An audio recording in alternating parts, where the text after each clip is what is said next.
old cabin in the middle of the woods, but my father was not like most people. Mitchell, my 10-year-old that didn't want to make the long drive, stood next to me, an irritated traveler. "Dad, I'm getting soaked," Mitchell said, dripping. "Just a sec, buddy," I blurted from a wet mouth. A moment later, presto, the door was open. A strike of lightning illuminated the living room briefly, and I was able to grab the kerosene lamp hanging on a nail near the front door. As I struck a match and lit it, I could see the wisdom of renting the place out periodically. Cobwebs were only marginally evident, and the layer of dust on the table, chairs, and wood stove was only slightly thicker than a wrestler's neck. I threw Mitchell the matchbook and motioned for him to light the lantern on the far wall. I took my trusty Zippo and lit the lantern on the near wall, next to the door leading to the only other room in the place, a bedroom with the only other exit in place, a back door. "What are we doing way out here, Dad?" Mitchell asked, with that lilt in his voice I wasn't fond of hearing. "We're meeting somebody, Mitchell." "Out here? Who? Bigfoot?" "Look, Mitch, lose the attitude." "Dad, I'm wet, I'm cold, I'm probably going to miss my music lesson, and I'm allergic to dust. I'm sorry I'm not a lot of fun to be around right now." Mitchell sighed, treading a thin line. "So, who are we here to see? And don't tell me one of your actor friends. This isn't the Hyatt Regency. Somebody I haven't seen in a long time. Somebody I thought I'd never see again. Sounds like you don't want to see him too much now," he said, looking at me quizzically. "Let's just say, where Bryson Ambiel is concerned, it pays to be cautious." "Ambiel? Is he a relative?" asked Mitchell. We had left the door ajar when we entered, and now it began to swing open. Bryson, my twin brother, stood in the doorway, clad in a black leather jacket and jeans, and strangely wearing an oversized pair of dark sunglasses on this most overcast of afternoons that was fast becoming dusk. "Yeah," he said in answer to Mitchell's question. "The kind of relative they don't talk about." "How goes it, Harlan? Always liked the dramatic entrance, didn't you, Bryson?" "They're the best kind, bro," he said as he closed the front door. "Who's the munchkin? I told you to come alone." "Jesus, Dad, he looks just like you," Mitchell said, his anger fast turning into fascination. "Mitchell, this is your uncle, Bryson Amble," I said, trying to sound positive. "Whoa, a twin. You never even said you had a brother." "I don't doubt that," said Bryson as he looked Mitchell up and down. "Mitchell, you named him after the old man?" "How typical," Bryson snorted as he began to light his cigarette. "Yes, and I'd appreciate it if you didn't smoke around him." "You smoke?" "Did. Keep a Zippo in my pocket as a reminder not to." "I'd like to keep my 4th grader's lungs clean if you don't mind."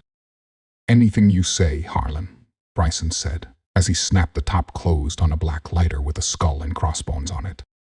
"Although I didn't ask you to bring him, since his mother died last year, where I go." "How do you ever take a shower?" Bryson responded. "Besides, I thought he might like to meet his only living relative." "If you can call this living," Bryson said under his breath, as he straddled one of the chairs next to the table. He began fiddling with the cigarette still in his mouth and noticed me watching him. "Do you mind if I just let it dangle from my mouth?" "Pleased to meet you, Uncle Bryson," said Mitchell, offering his small right hand. "Looks like you've trained him well enough," Bryson said, looking past Mitchell as though he wasn't there. "But this isn't about your progeny. This is important." "Oh, I'd say he's pretty important." "Guess you've never been a father," I said, as I saw Mitchell awkwardly withdraw his outstretched hand and walk back to my side. "I've never been a fire hydrant either, but that doesn't mean I don't know what it's like to get pissed on." Bryson shot back. Thoughts of our dad's volatile relationship with Bry swirled in my head. The time right here in this cabin when we had just turned 7, and Dad brought us up here for the first time to fish. Bry had gotten a hook stuck through his thumb. Dad made him pull it out himself without breaking off the tip. It left a scar, in so many ways. Look, I'm sorry you and Dad weren't close. But you brought it on yourself sometimes with that damn chicken shit attitude, I said, after the memory parade had calmed down a bit. Hey, no prob, Harley. Dad liked you. Mom liked you. Even the dog liked you best. Of course, I didn't give a shit about Mom and the old man, but I really liked that German Shepherd, Bryson said. Not that I care, but where has Biker Boy been for so long? Mitchell chimed in. I don't know, Mitchell. Your Uncle Bryson disappeared, fresh out of med school. He was a genius in genetics research even back then. All his professors said so. Rumor had it he was recruited by the government. You mean this guy's a doctor, like you? Mitchell said, disbelieving. Oh, he's a doctor all right, Mitch, but not like me. Yeah, my patients occasionally live, Bryson said, cutting me off. My dad's an oncologist, said Mitchell, seething. He helps people who have cancer and saves a lot of them. What do you do, big man, besides suck on cigarettes? Take it easy, Mitchell, I said, trying to restrain myself from hugging my newfound defender. Okay, Bryson, cut to the chase. Why here? Why now? After all these years? Why not Mom's funeral? Why not Dad's? You know why not Dad's? Bryson snarled. Okay, but even if you were still upset with them, Christ, I'm your brother. Why didn't you try to contact me before now, then this afternoon, out of the blue? And you ask me to meet you way out here. What's the story? It's a long one. Mind if I smoke? Said Bryson. Y-E-S. Mitchell and I barked in unison.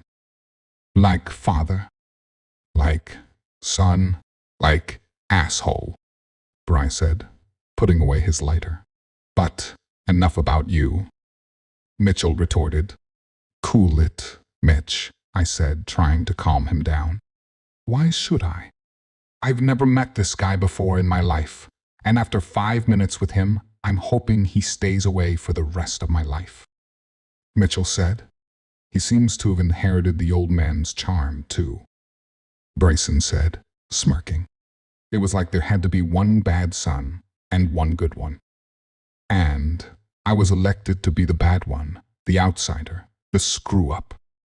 Well, after a while, Harley. You walk around with a tag like that, you begin to believe it. Man, and I thought I was feeling sorry for myself for making the trip out here, Mitchell piped up, still on attack mode. I take it the words discipline and respect aren't used often in your house. But I guess since Debbie bit the big one, it's been tough to keep the boy in line, eh? Bryson said. Don't you ever talk about my mother, Mitchell said, glaring at Bryson. Bryson took a long look at Mitchell, who facially resembled Deborah, but in the eyes and hair color, he was us at that age. And Bree could see it.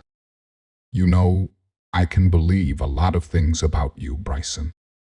I can believe you've been working underground for Uncle Sam all these years. I can believe you hated your family so much you didn't even bother to tell them if you were alive or dead your entire adult life. But I can't really believe you contacted me after 13 years, had me drive out to meet you so far out in the woods the coyotes avoided, just to open up old wounds. I said, wanting to get to the bottom of this. No, not old wounds. Send the boy away, and I'll explain it to you. And where is he supposed to send me? Summer camp? Mitchell said, reminding me of his uncle more and more. Mitchell, go wait in the car, I said. But Dad, Mitchell motioned for me to lean down next to him. Dad, he's a space case. I don't think I should leave you alone with him, he whispered. My mind went to the small caliber handgun I had tucked away in an ankle holster, a bit of insurance against my own brother's warped nature. I'll be okay. Just wait in the car so we can get this over and done with, I whispered back. Okay, but be careful, he whispered to me. At least there's a heater in there, Mitchell said loudly, as though now wanting to go to the car. Bryson must have noticed the sarcastic similarities between he and my son as well, because, though I couldn't see his eyes behind those mirrored lenses, he followed Mitchell's movements all the way out the door. He opened his mouth, as though he wanted to say something to Mitchell, but as the door closed, he simply turned away and crushed the cigarette he had just taken from his mouth. Ben checked his watch. Okay, we're alone. What kind of trouble are you in? I said. Is that the only reason you think I'd call? Am I wrong? No, not at all. You always were the one to bail me out. Since before we were Mitchell's age, he said, then looked at his scarred thumb. It hurts, Daddy. It really hurts, he said, in a faraway voice. Then he looked at me. You always tried to help, at least. Always managed to keep your coattails clean, though. Only this time, I got us both in trouble. What do you mean, Bry? Shadow Lake, Kentucky. A genetics research facility there. That's where I've been the last 10 years. Experimenting with a gene splicing technique for military application. Trying to create the ultimate soldier, Bryson said soberly. You mean genetically crossing animals? No, bro, humans. Government-sanctioned mutations. You see, no matter how intelligent an animal is, it needs the human element to be an effective assassin. I listened as Bryson laid his cards out on the table. The history of the Shadow Lake Project, as it had come to be called, how they first experimented with terminally ill prisoners in exchange for posthumous payments to their families on the outside. But no matter how they altered them, how strong, how fast, how deadly they made them, they would all eventually succumb to the disease that was killing them. But I wasn't ready for what he said next. That's when my superiors got greedy. You see, in order for the experiment to keep its funding, they had to have some evidence of the long-term effect of the mutation. So, they started using healthy lifers, or death row inmates. When I heard about it, I suggested they subject all potential recipients to a psych screening first, to weed out the absolute wackos, Bryson said, seemingly pained to recall it. And did they? I asked. Hell no. To be honest, Harley, how many habitual offenders and death row inmates do you think could have passed? So, we had the dregs of the Kentucky prison system lined up to become the most powerful creatures on Earth. And we gave them that power, never thinking. He stopped short, then said again, never thinking.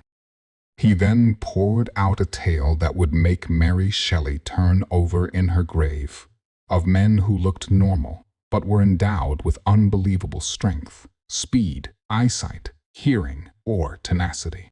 Then he spoke of the failures, beings just as powerful as the others, but horribly disfigured by the treatment. Monstrous man-beasts that would sometimes go mad at their lack of humanity. Or was it the researchers that were lacking in that?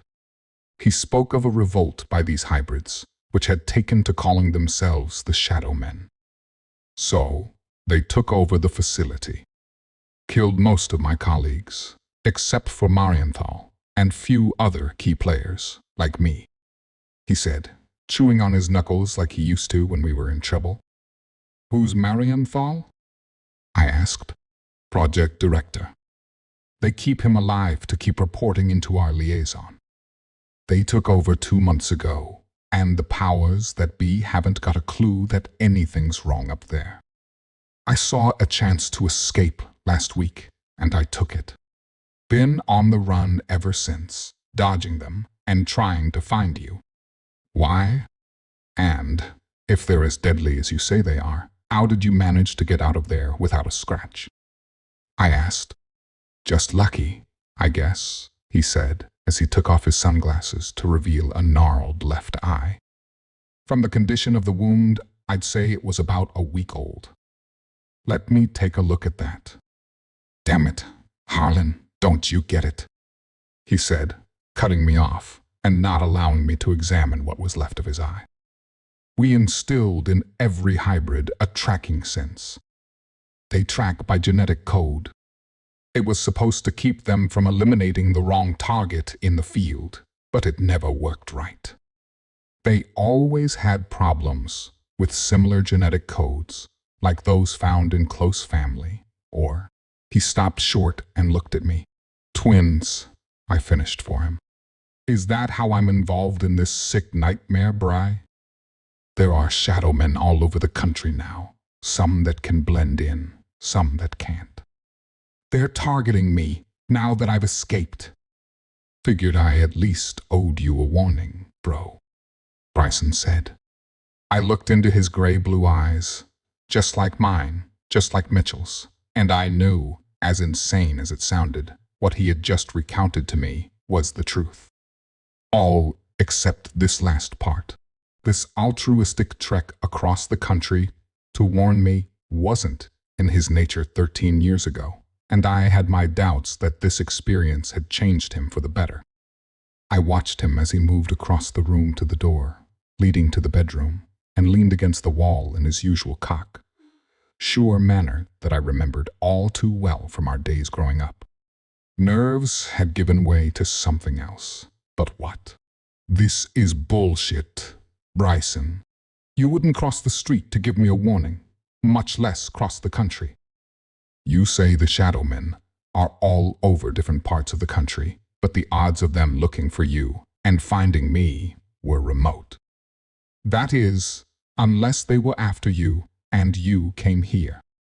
Led them right to me. So, what are you really doing here, Bryson? I said, already knowing the answer. Surviving, bro, surviving, he said, checking his watch again as though he had someplace else to be. And, for what it's worth, I'm sorry. I wanted to kill him, but I needed answers first. How close were they to him now? Did they have any weaknesses? Could local authorities be of any help if they could be made to believe this story? Then the lightning flashed outside, and I remembered the son I had waiting in the car. The son I had done my best to ignore at the time of his greatest pain, when he lost his mother. The son who at that moment walked in through the door. Mitchell, I cried, as I saw his wavering, bloodied body stagger toward me. Dad, he said weakly, as he dropped like a stone in the middle of the floor, beginning to shake involuntarily. It hurts, Dad. It really hurts. His clothes were slashed like he'd been attacked by a tiger. He was bleeding from his ears, nose, and mouth. I knew he had severe cranial trauma. And as he began to convulse, and those gray-blue eyes rolled backwards, one thought filled my mind, all-encompassing and all-consuming. Bryson, I screamed, not knowing that he had already slipped out the back door and away from the danger. My brother was gone, just like my son, as I watched his blue-gray eyes roll back and he breathed one last time. I looked up to see the silhouette of a misshapen creature as it stood in the doorway, my boy's blood still dripping from its teeth. Good evening, Dr. Ambiel, it said in a deep, guttural voice. I drew my gun and fired before it could lunge. Every bullet in every chamber found its mark, felling the creature. Thus began my pursuit, fueled by my hatred. The Shadowman wouldn't kill Bryson. I would. Should have kept sleeping. You have got to be kidding me. Harry's wife screamed. There was a patter of feet, then a softer holler up the stairs. I need you to fix the washing machine again. Harry moaned, throwing a pillow over his head to drown out the morning needs. It was only 6 in the morning. Who got up and trumpeted about broken washers at bloody 6 in the morning? Harry's phone buzzed from where it slept on the nightstand. He flopped his hand out from beneath the pillow, desperately looking for the handy-dandy decline call. It buzzed again. "Come on," Harry groaned. He ran a palm over his face, coaxing his eyes to open. They slowly obliged. The blinding light reminded him exactly why they were closed. He threw his flower power comforter over his head. The phone rang. Harry silently cried. He really liked sleep, despite popular opinion. He rolled, not having to go extremely far before plopping onto the floor. His wife tended to hog most of the space. Just be careful to never ask her about it, or her habit of night farts. They were not silent, but still very deadly. The phone continued to vibrate. Harry emerged from beneath the tumbled blankets, blindly fumbling for the noisemaker. His hands wrapped around a rough square. He snatched it off the nightstand, retreating into his new blanket fort before answering. "Hello?" "You sound awful," the responder, Mike said. "Did you call just to tell me this?" Harry croaked, sounding significantly worse. "No, but now I can't remember why I called." "Why weren't you picking up?" "Maybe it's because it's 6 in the morning," Harry growled. "Oh, right, West Coast time. Totally forgot about that," Mike chuckled. "So, it's early back there?" Harry rolled his eyes, about to tell Mike just how early it was when his 5-year-old daughter sang up the stairs. "Daddy, why is Mommy's face all red?" Harry sighed, his head falling into his palm. "I just want to sleep." Harry put the phone on the floor and pushed it out of his fort. He eyed it, debating if it was worth following. Something clanged downstairs, so probably. He crawled out, but did not pick up his phone. He may have to wake up, but Mike nonsense shouldn't start till after coffee. Harry slowly rose, his boxers bunching in all the wrong places. He bent down to retrieve Mike when something zoomed past in his peripheral vision. He jumped, but as none of it was graceful, he landed on his butt, the phone pinned beneath him. The sound of Mike through the speaker was a very confusing vibration. A shadow shifted, and Harry squinted at it. A small figure stepped forward, wrapped from head to toe in a black, flowing cloak. The figure raised its head, revealing 2 sparkling, emerald eyes. Everything else was hidden beneath midnight cloth. "I'm gonna have to call you back," Harry mumbled into his crotch. The sound must have reached the phone as Mike began speaking louder, this time in protest. Harry shifted and ended the call. He rose, the movement deliberately slow. The figure's eyes followed his face, eventually staring straight up. The figure was tiny. They couldn't have been more than a 4-year-old child. Harry took a step forward, his heart pounding so loudly he couldn't hear his own words. "Hello," he whispered. He frowned, glancing for an open window, but all were still bolted. "How did you get in here?" The child's gaze traveled to the street-side wall. Harry frowned. "You came from the street?" The child only raised its eyes to his. Lightning burst in Harry's skull, words tumbling over themselves. "You can't hide surrender nightmares, don't all fade." Harry slammed hands over his ears, falling to his knees. The words only roared louder. "We don't fade so quiet, come join us." He squeezed his eyes shut, the words closer to a siren than actual sounds. "Come now, don't we all?" He rolled into a ball and whimpered. The sound reached a crescendo, blaring so loudly his heart stopped. Silence. Harry didn't move, his lungs inhaling a shaky breath. Something scratchy brushed his shoulder. He pleaded with his eyes to open. They only did so when the itchy substance ran over his skin once more.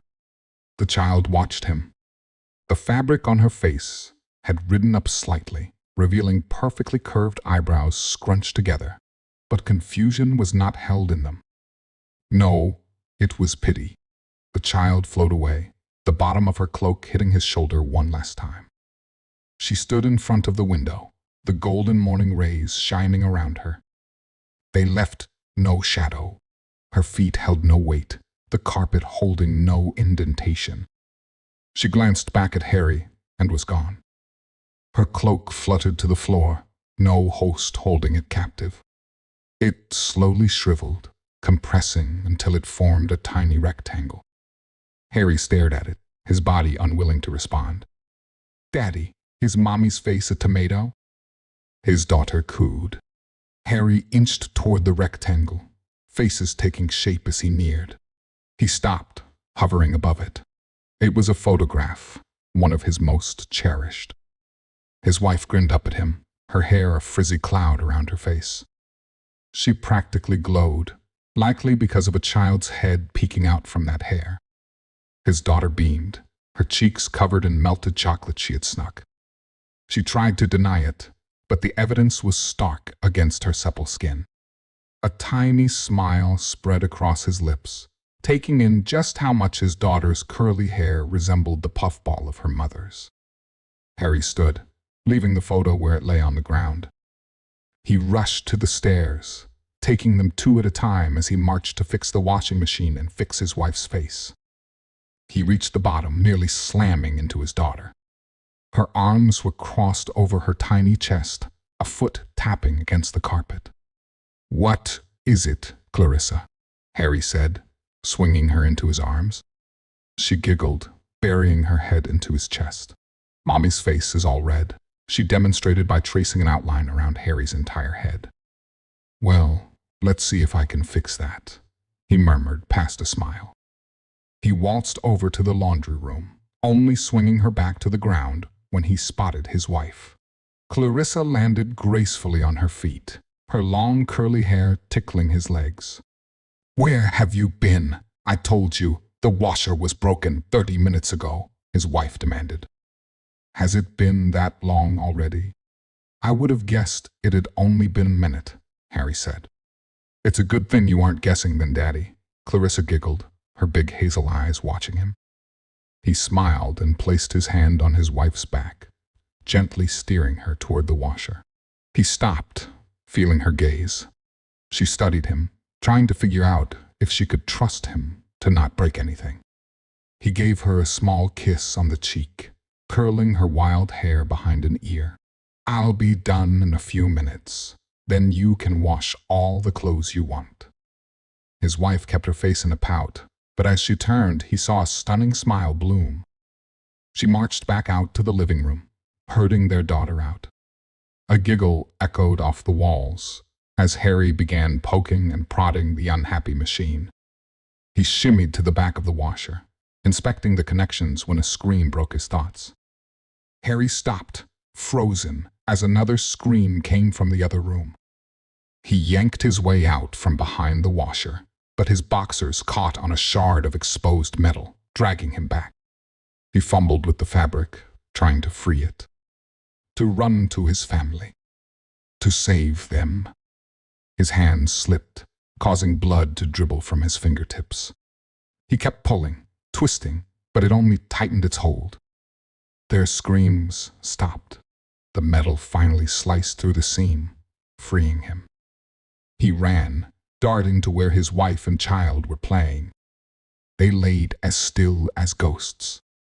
His daughter was clutched in his wife's arms, dark patches colored where their clothes touched skin. Their hair fanned around them as halos. 2 angels. A small rectangle laid upon his wife's shoulder. Harry's legs moved with a mind of their own. coming to stand over the tiny image. A photo of a girl and her mother, both bearing grins and crazy hair that could light the stars. Voices started inside his head once more. Not all nightmares fade over and over, never escape. They grew, a tsunami inside his mind. Join us. I'll wait for you, Daddy. Her face is red. He collapsed, holding his wife and child who turned to ash in his hands. Never here years ago, join us. His skin grew icy, all the warmth lost with his family. His heart, join me, Daddy. I'll wait, join me. Join me. To FIEENDLYNEIGHBOURHOD. I remembered when I would try to play with the other kids on the block, but it never worked out. It was like I was a square peg trying to fit into the round hole. I should have realized that there was everything wrong with me. I cried to my mother about this, but she told me not to worry, that it would pass, that one day I would find someone who understood me to hell and back. So my foolish, childish heart clung onto this false hope, getting crushed over and over when nothing came to fruition. However, it took a turn for the worst. My parents bought a house in the nicest part of town. It was a lovely gated community called Heaven's Gates. The people there were old money, but didn't seem to mind us. The new money, our neighbor, Miss B, as she liked to be called, even brought us a welcoming gift of a pretty bundt cake. My parents seemed to like her, but something about her just rubbed me wrong. 9-year-old me walked up to my new bedroom, taking in the old paintings that lined the stairway. They were all of people who lived in a time long gone, with pictures as proof of their past existence. I felt their eyes on me as I walked to my room. My room was large with bay windows overlooking the gloomy-looking beach, the clouds above black and heavy with their burden. Queen-sized canopy bed had the prettiest lilac beddings draped on it, and I jumped onto them. I continued to stare out the window at the oddly gloomy scene for a long, long time. When I awoke, night had already fallen. My body was tense, and I had goosebumps, feeling as though I had just been given a light shock of electricity. I soon realized why. A shadowy figure hovered over me. It writhed and undulated as it floated above me, like a calm lake suddenly disturbed. I couldn't understand what I was seeing. I couldn't fathom what this creature was, but it was silhouetted against the darkness of my room. A kind of darkness older me would probably say was Banta black. Before me, it began to fade into the darkness, and soon it was gone. That's when I realized I had wet the bed. My parents were stunned, to say the least.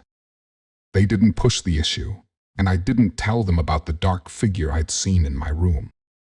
But from that time on, that shadowy creature was never too far away from me. I could see it in the corner of my eye sometimes, but when I looked directly, it disappeared. When I was in high school, it even locked me in my room when I wanted to visit my friends. The damn thing seemed to want me all to itself and did its best to stop me from making connections. What did it want from me? Why was it following me? And most importantly, what was it and how could I get rid of it? Now, I was in college and decided to go home for Easter. As I drove to Heaven's Gates, I saw the slow ebb of the shadow creature in the back seat. I slammed down the brakes, my head crashing into the steering wheel, and a feeble cry escaped my lips. The airbag exploded from its hiding place, and I felt the soft cartilage of my nose snap. A warm liquid ran down my face and into my mouth. I sat there in pain as my confusion, shock, and anger brewed. This goddamn creature already made my life unbearable, filling me with anxiety and fear. And now, it wanted me dead. My hands shook as I pushed back the airbag and gripped the steering wheel, my chest heaving as I fought to maintain my composure. I would not let that fiend break me. I would not let that fiend break me. I would not let that fiend break me. What do you want, goddammit? Ever since I moved to Heaven's Gates, all you've ever wanted was to make me more miserable than I already was. I'm damn tired of you. I screamed, slamming my fist on the steering wheel. The creature made a strange sound, like glass being filed down before it disintegrated in a flash. Angry and exhausted, I continued on my way back home. The first thing that should have warned me that all was not well was when I saw the gates were wide open. They were never left open, and there was a list of who was allowed in. The place even had its own special delivery service. That's how much outsiders were resented. But I took no serious notice of this and drove up my family's driveway. I turned the bronze doorknob and entered the house, and what I saw made my blood freeze. The creature lay on the ground, undulating and pulsing as though it were dying. I tried to warn you, it said with much difficulty, as though the human language was not meant for its vocal cords. I tried to protect you. I am a failure. I failed. A cold bead of sweat ran down my forehead. What do you mean? Warn me from what? I whispered, fearful that whatever had taken down this fearsome creature was still around. From the it said a word no human tongue would ever be able to pronounce, but the meaning was clear. The word itself unsettled my spirit, as though I had heard something so taboo, so obscene, so vile, that even my inner being was repulsed without fully knowing why. They took control of your friends from high school. That's why I stopped you from going. Those times, I took a step back, begging my legs not to keel at this terrible moment in time. As I watched, a large, nervous ripple went through the creature. They're here. Find my people. Tell them. Tell them it said another unpronounceable word, but this one filled me with an odd sense of peace, and my soul hungrily took it in, like a parched man drinking his fill from an oasis. Failed. They will protect you. You are our last chance. It shuddered one last time before it whispered. Just then, Miss B came down the stairs. Her skin was dry, cracked and ashy, with her eyes sunken deep into her skull. Behind her were other residents of Heaven's Gates, and they were in a similar condition to Miss B. My once friendly neighbor smiled at me. "Won't you join us, dearie? We've been waiting for you," she said in a sing-song voice, trying to be sweet. I wasn't going to be fooled that easily. I could see the silvery shadows that pulled their strings. The vibe they emitted was 50 shades of wrong. I backed away when I saw my parents' lifeless bodies draped on the landing banister. I felt tears prickle behind my eyes, and my knees threatened to buckle. I couldn't believe they were gone. Just like that. It couldn't be. It just... Go! The shadow creature shrilled. Run. I'll give you some time. As I turned and ran, I saw the creature burst into large, deadly spikes, skewering a few of the... I dry-heaved, remembering the name. I ran down the beach, to the sea, somehow knowing where I would find the shadow creature's people. That shadow had been protecting me all this time, and I had been so ungrateful and spiteful. It turns out that I had been afraid of the wrong thing all this time. Maybe if I had seen the telltale signs, like the light stench of rot and decay that the latest designer perfumes couldn't cover, maybe I could have done anything to save my parents. The sound of alien, angry shrills filled the air. The residents had killed my protector, and now they wanted to kill me. I would not let them. I would not let my protector's death be in vain. I just knew I had to help the shadow creature's people find a way to stop those vile beings. I flung myself into the roiling waves, feeling safe as they pulled me further away from the shore and deep beneath the surface. As I sank further into the deep blue waves, I saw a mass of shadow creatures pulsate. They called to me in their strange tongue, and I felt nothing but peace when their inky blackness wrapped around me. The queen glared at her subjects, hiding in the shadows of the room, and she responded angrily, doing the best to raise her voice. "Silence, you impotent dogs. If you are disturbed by my actions, then draw your daggers and come forth to slay me." She paused, coughed, and waited for a response to her challenge. None came. In fact, the men and women in the room slunk deeper into the shadows.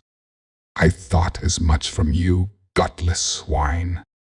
Turning her attention back to her granddaughter, who was still rubbing the welt on her hand, she lowered her voice and began to speak. "This gift is not for your hands now, girl, but it will be soon. It shall remain on my lap until I pass. After, you and only you shall take the doll. You shall hold it tight and let no harm befall it. Do you understand, girl?" The princess nodded, still too terrified to look her grandmother in the eyes. "Let me tell you a little story," she began softly. "This doll has been passed down for generations in our family, from granddaughter to granddaughter for hundreds of years. Legend has it that the woman who created the doll and first gifted it to our family was a witch. She gripped her robes with her left hand and the doll with her right as she stiffened and waited for the pain to pass. Silly, right?" The princess nodded in silence. "I do have a sort of love for you, Vanessa. I have become attached to you, more so with your mother, as I knew her longer. I do regret that she had to pass. The only thing that is important now is that you take care of the doll. It must remain in the family, or misfortune will be the result. It will give you the wisdom to rule. I know you will do well when my body is dead. I know you will be a great queen, just like me. Hold it close tonight and think of your mother. It will comfort." The queen trailed off. She clutched her breast again and released a heavy breath. It would be her last. "A queen does not cry, girl," snapped Valda. Sympathetic murmurs for the princess were whispered by the courtiers and nobles present. The queen was known for her cruelty. It was no secret to her that most of her subjects hated her. The kingdom would rejoice after her passing. Of that she was sure. She continued after casting a hateful glare at the members of her court. "Now is not the time for wasted emotion," she gasped to catch her breath, clutching her hand to her chest. "Your parents are gone. You are the future. Show no fear, else your enemies will strike you down. It is important that you obey my every word and heed my wisdom. I have ruled longer than any." She laughed, which quickly became a wheeze and cough. "Very soon, the kingdom will have a new ruler. A beautiful young girl with a whole lifetime ahead of her." For a while, there was silence in the room, but for the labored breathing of the queen. Her uncontrollable coughing racked her body violently. Unseen at this distance from her courtiers, a tear ran down her cheek. She was ready for the pain to end, for her body had lived too long. The joy of life was gone, and her golden years consisted of only misery and agony. "Climb the stairs and stand at my side, girl," she ordered after she regained her breath. "I have something for you." After the princess timidly climbed the stairs of the dais to stand beside the throne, the queen pulled a small straw doll from her robes and placed it across her lap, stroking its straw hair with her gnarled and broken fingernails. Vanessa reached for the doll on the queen's lap, and her hand was slapped violently and cruelly.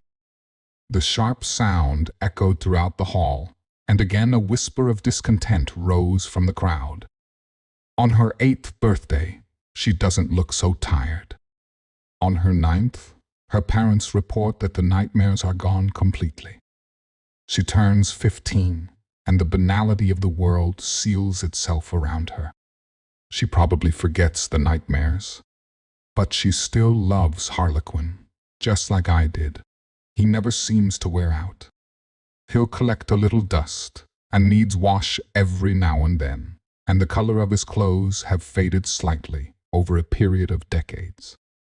The threads are still holding strong, though, and the cloth is still firm, and the eyes never fall out.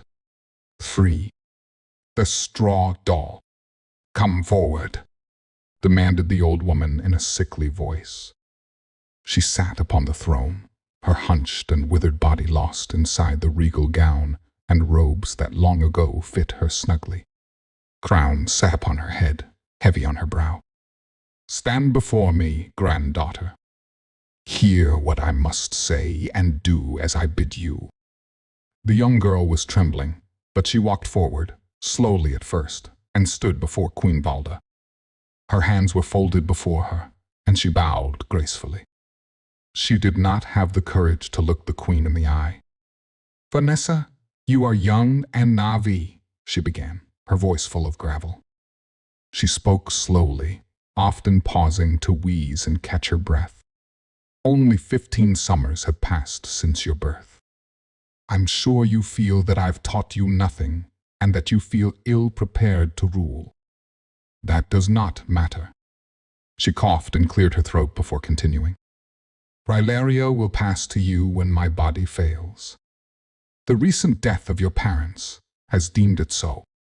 Young Vanessa began to weep. "I guess that's why they make you afraid. It's not like they're able to appeal to any other emotion. They're cosmic trespassers, burglars, would-be abductors. I'm sure if they could appeal to us in another way they would. But the fear works good enough. You believe in them more. You concentrate and focus on them. It's like an anchor, and they get more solid, or something like it. I don't think they're matter in the way we are, and they begin to escape the confines of the rectangular room and spill out onto the floor. They need an anchor because something dimensional or extra-dimensional maybe prevents them from just coming in fully formed. If there's ever a time when new dimensions are more concretely studied, I'm not sure it'll be enough to uncover the mystery. Math might be able to work some of it out. Of course, as a kid, I was also bad at math, and that never changed, so I guess it'll remain a mystery for me. I buy a present for her birthday from one of the retail stores, but after she's opened it and lavishes all her attention on the plastic thing, I tell her that I have another present for her from when I was a kid. My son tells me I shouldn't have, etc. But I give her Harlequin and a lovely sheet of parchment paper that I purchased at the art store downtown. With a nice fountain pen, I wrote a little story, if you can call it that, about Harlequin and how he's been around for over 1,000 years, sewn up in a hovel somewhere, and it was always his job to stand guard at night, in a window looking out at the black forests, or on a shelf, or in bed, with a sleeping child. Did Harlequins even exist 1,000 years ago? It doesn't matter. She's 7. And hey, it's not like I remember picking him fresh off a shelf at a toy store. I just remember a relative handing him down to me one day. Can't recall which one, though. A grandfather, maybe, or an aunt. Grandaunt? For all I know, he was made for this purpose. My granddaughter is having trouble sleeping. My son says it's night terrors and an overactive imagination. Sometimes, when she's unplacatable, terrified until she's about to cry, he and his wife let her sleep in bed with them. I can imagine clearly what she's seeing, those images still sharply outlined in my mind. pacing along the walls, the corners, the nooks and crannies, trying to become more real on this side. I read in a magazine once that the little curls or flying eaves at the end of traditional Chinese structures were made to keep spirits away. I wonder if there's something about our dimensional space that makes it hard for these things to squeeze their way in. Maybe that's why it's so easy to tell a kid it's just a dream or it's just a shadow, because so many of them can't slip through. They say some things skip a generation. I don't know who they are, but they could be right. My son was always a sound sleeper. It's time for the granddaughter's 7th birthday, and I take Harlequin down from the bookshelf. He's still implacable as ever, still observing. Nothing gets past those eyes because they never close. And Harlequin doesn't get afraid. Sorry to take you out of retirement, I tell him. But it looks like you're on active duty again. I know you'll do a good job. Why do those things go after the young? Maybe because kids believe in them more. They haven't decided on reality yet, and that's a sliver through which they can slime on in, can start working around the corners of a room, and slowly amass more of themselves. I've probably never seen what they look like when they've completely crossed over, thank God. My Harlequin would stare them down for me while I slept. I don't know why. When I put my new little clown beside my pillow, I slept better that night than in a long time. Even as a very young child, I saw the silhouette of eldritch things, extending long appendages across the wall, or morph into being outside my window. Sometimes they were there, in time, with me, but no space was occupied. Only Harlequin could stand to keep his eyes on them. I'm old, and the shadows still lurk sometimes. It could be my mind going, but sometimes I see something move or shift around the frame of the door, or at the place where the floor meets the wall. It's them, lurking, resentful, cursing my survival to adulthood. It's great being an adult at times like that. You just shut down your imagination and go about your business. Balance your checkbook, check the mail, go for a walk, and see the cars driving by. The reality, as officially outlined and accepted by other adults, is real again. There's no point in telling anyone, because it'll be blamed on dementia or Alzheimer's or some other thing. And there are grounds for it, too. I've been losing my bank card consistently in the last 5 years or so. A few times, I've left the house with food still in the oven. I haven't told anyone yet, but I don't think the forgetfulness has anything to do with it. A doctor would tell me it was a hallucination or an illusion of my eyes, but after all these years, I still recognize them. I'll tell my son eventually that I'm forgetting things. But right now, I'm still sharp, just a little forgetful, and I want to take care of some business first. I don't blame you. It wasn't like you could have spoken to me. Heck, I was 8. Jamie brought the knife up, flipping it back and forth. And there's nothing we can do now about that, right? He laughed, then pulled a painful-sounding breath.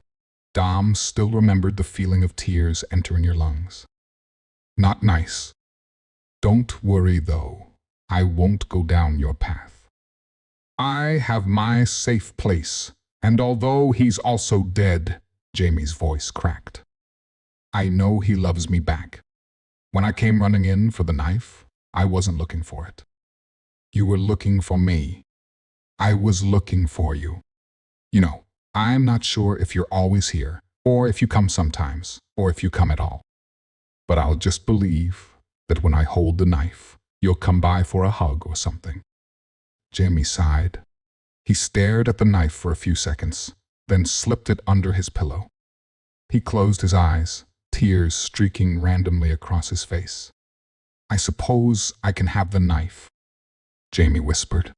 Dom smiled. As Jamie drifted off to sleep, the pocket knife under his pillow glowed. On one side, Dom's name was written in permanent marker. On the other side, Jamie's name now was carved into the wood. It was his now. I'm always here. I'll always listen. You probably can't feel me hugging you, but I hope you can feel that I still love you. And yes, Dom felt a tear run down his face. As if that was still possible. You can have the knife. To Harlequin. Most kids have teddies or some variation of that, but I had my plush little Harlequin. Each night, he would sit faithfully beside my head and stare down the monsters with his frozen expression. And there were a lot of monsters. No names for any of them. They were too primeval for names. A werewolf in a story can be killed, vampire staked.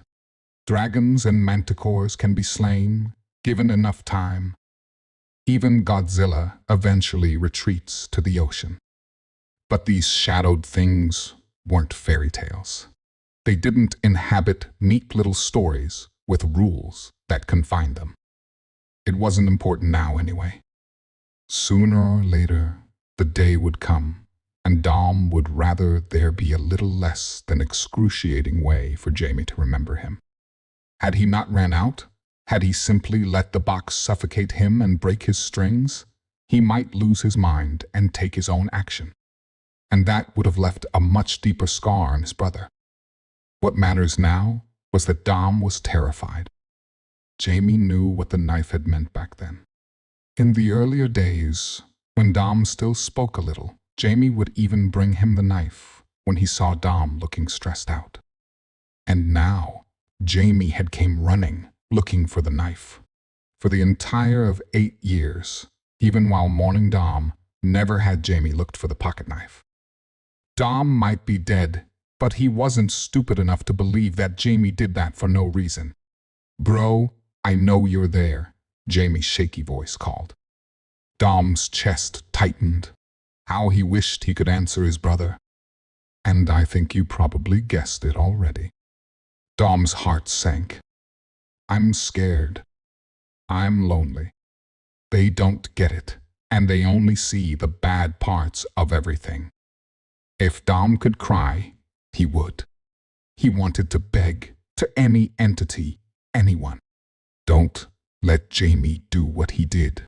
Now I know why you talked only to the knife. Because only he was safe. Only the knife wouldn't hurt you. Unlike everyone else.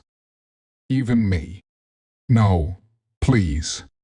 I promise you, the knife isn't the only safe place. There are people. Please talk to someone. Please don't start shrinking into yourself. It's suffocating.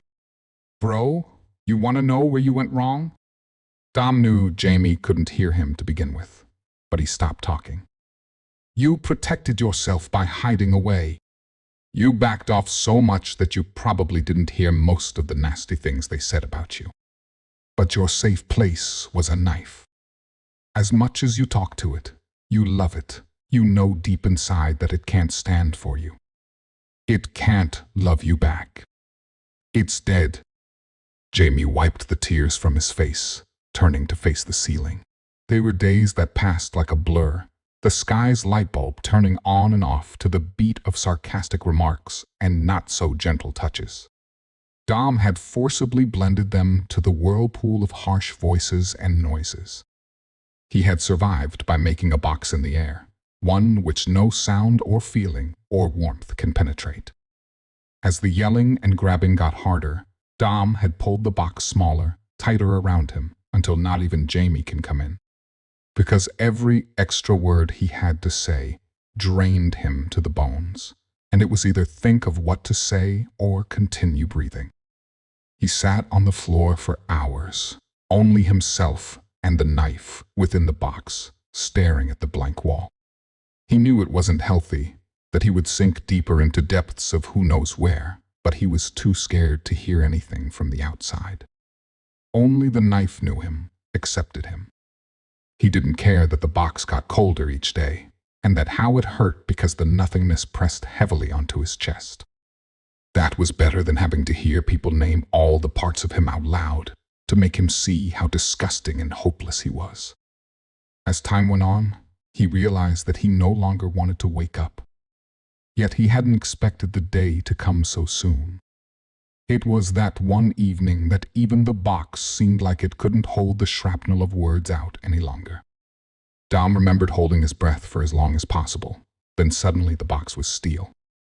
Very strong and very, very heavy. Dom had ran out into the dark streets, not knowing which direction. All he remembered was his temples hurting from clenching his jaw so hard. Had he seen the headlights coming? Maybe. Did he try to avoid them? Maybe not. Or maybe the human beings simply didn't think about him. They were thinking about other acquainted human beings, those who came by weekly to exchange pleasantries and give subtle comments, all the while judging every part of their lives. And those outsiders were so polite, so fake, that Dom's humans lived in fear, always thinking of the worst possible meanings of whatever happened in life. When Dom had grew quiet, the humans saw it as him being rude to them, and that they had been too nice to their son, that he thought he had the right to be impolite. When Dom and Jamie smiled at each other more, the humans thought of it as the kids hiding something from them. They saw it as disrespect, that they did not know everything that went on in their kids' heads. Dom almost laughed when they yelled at him about it. Sure, they were hiding something. The fact that they both were suffering and were trying to make each other feel a little better. It was funny how infuriating it got. Humans thought at all the wrong direction, and they did so frantically. They were completely unpredictable, and yet they wanted Dom and Jamie to guess exactly what response were wanted from them. It was crazy. Jamie held the pocket knife in front of his face and blew at it, snapping Dom back to the present. A small puff of dust came off. Dom blinked, before remembering dust could no longer bother his eyes. It made him a little sad when he noticed Jamie looking straight at his direction, but their eyes didn't meet. Slowly, Dom moved closer, hoping brother would feel his presence. Jamie showed no signs of that. Dom shrugged. Very well. Not that he could complain about any of this. He stroked the knife in Jamie's hand. It was a little dusty after 8 years of him not being around, but otherwise, it was the same. The same friend who was in his hand during the dullest months. Trusty old pocket knife. The door flung open. Jamie came running into the room, opening all the drawers frantically. He stopped at the bottom drawer and snatched a pocket knife out of it, immediately holding it tightly to his chest. He then stepped slowly to his bed, attention fully on the knife, tracing Dominic's name scribbled on it with a permanent marker. As he laid down, his eyes stayed locked on what was in his hand. Dom sat at the foot of his little brother's bed, watching. He as well couldn't tear his eyes off what Jamie was holding. That pocket knife had belonged to him, one he had owned since he started primary school. He might even call it a toy. He sighed. A pocket knife wasn't like any other toys. It was a real tool, one that could accomplish a lot of work, a small unit designed to have as much power built into it. Unlike other toys, it didn't break when you press too hard or when you toss it across the room. A toy that didn't mock you for being too young. Probably why people called it the trusty old pocket knife. Dom had trusted it to deal with all the mess human beings threw at him. It was human beings who told him he always acted for himself, that he didn't care a bit about his little brother. They said that they knew whatever he would say to answer them were lies, and that no one should listen to whatever he said ever again. He had turned his back to them, went to his room, and told the knife everything. The knife didn't sneer. When he decided he was still angry and stabbed the bottle opener tool onto the table, it left a dent like it should. A knife didn't care if its owner was stupid or weak. It listened to its owner, and that was Dom alone, no matter what human beings thought of him. The skipping from one life to the next was not always without regrets. She wondered what her granddaughter may have become one day if allowed to live, but she tried not to dwell on it. She had grown quite fond of her daughter and regretted having to get rid of her, but she preferred to occupy the more youthful body of her granddaughter. It was easier convincing the young to hold tightly to the doll anyway. 15 was old enough to rule, and those who would take advantage, thinking her but a child, would quickly regret it. After all, she was 732 years old, and she had learned a thing or two about dealing with her enemies. Starting anew was always so exciting and fun. She stared into the mirror and smiled. With this young body, it would not be difficult to attract suitors. It would not be difficult to bear children, and perhaps if she lived long enough and started soon enough, she would pass the doll to a great-granddaughter this time. Life was good again, and she rushed off to begin her day as the new queen. When enough time had passed and the people in the room were sure the queen was dead, the throne room erupted in relief and a celebration ensued. Before her handmaidens could shuffle her away from the dead queen, the princess reached out and snatched the straw doll from her grandmother's lap. The girl, because her eyes never left her feet, had not witnessed the eldritch wisp that escaped the queen's mouth with her last gasp of life. She was unaware that the near-invisible swirling mist disappeared into the straw head of the ancient heirloom. She held the doll close as she was marched out of the room. Later, in Vanessa's bedchambers, servants tucked her into bed, kissed her cheeks, hugged her in celebration, and explained to her that tomorrow would be a bright new day for both her and the kingdom of Rylaria. She drifted off to sleep, hugging the little straw doll and dreaming of happier times. Sometime in the night, the ghostly green wisp slipped out of the doll and into the mouth of the sleeping princess. Valda opened her eyes. The first thing she was aware of was the crisp, clean air that filled her lungs and the lack of crippling pain that usually came with breathing. She bounded out of bed and looked at herself in the standing mirror. She took a deep breath again and smiled. She twirled in the mirror and laughed with excitement as she reveled in her newly acquired youth and beauty. Sighing in relief that the transference had worked again, she threw open the shutters and gazed down upon the kingdom she would continue to rule. She vowed to herself that those groveling insects would rue the day they whispered ill of her. She could not wait to hear what all the good folk would say about the late queen. She returned to the mirror, giggling to herself, staring for a time in awe of her new being. The yo-yo. This, Darren threw a hand toward an ornate wooden yo-yo in a bowl of keys, is my inheritance. Maria paused, one mahogany leather boot dangling in her gold-choked fingers. Yo-yo? A cackle leapt out of her, as if the situation had slapped her in the back of the head. You're a millionaire old vampire of a mother left her only child. A yo-yo? What did she do with the rest? Leave it with the cat sanctuary? Another cackle forced its way out, this time a really guttural howl. The Parrot Zoo Trust, actually, said Darren slowly, so that Maria could follow and be quiet. Sarah'll be asleep by now. He tossed his keys into the bowl and took up the yo-yo. It was light, pine, he guessed, and was covered in tangled, engraved patterns. When he squinted, the patterns looked like little letters, but trying to focus in on them made his brain feel twisted and bent. With a sharp sigh, he slipped the knotted loop over his middle finger and dropped the body of the yo-yo. It spun silently and still by Darren's knee. Get me some water, would you? Maria calmly placed her boots in the middle of the hall and moved quietly to the kitchen. I'll put these away then, Darren mumbled, catching his new toy and grabbing Maria's boots.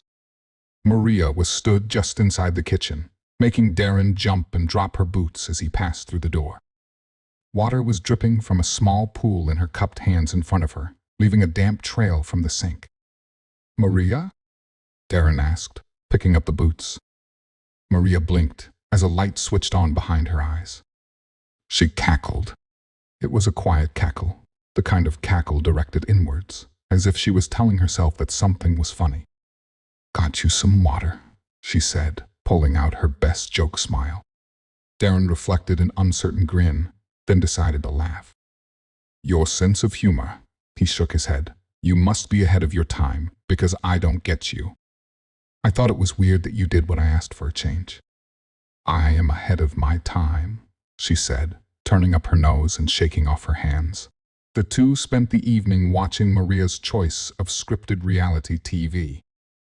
Usually, this meant Darren could read his latest book, only occasionally looking up to pass judgment on Maria's least favorite character of the day. But after they'd sat down, Darren realized that he hadn't picked up his book. Instead, the yo-yo was in his hand. While Maria cackled and scoffed at the TV, Darren ran his thumb over the engravings. He slipped the knotted loop over each of his fingers. He tried to read the engravings. "Look at this tool," said Maria. Darren turned the yo-yo. The two sides were like identical twins, identical at a glance, but you could tell they weren't quite the same.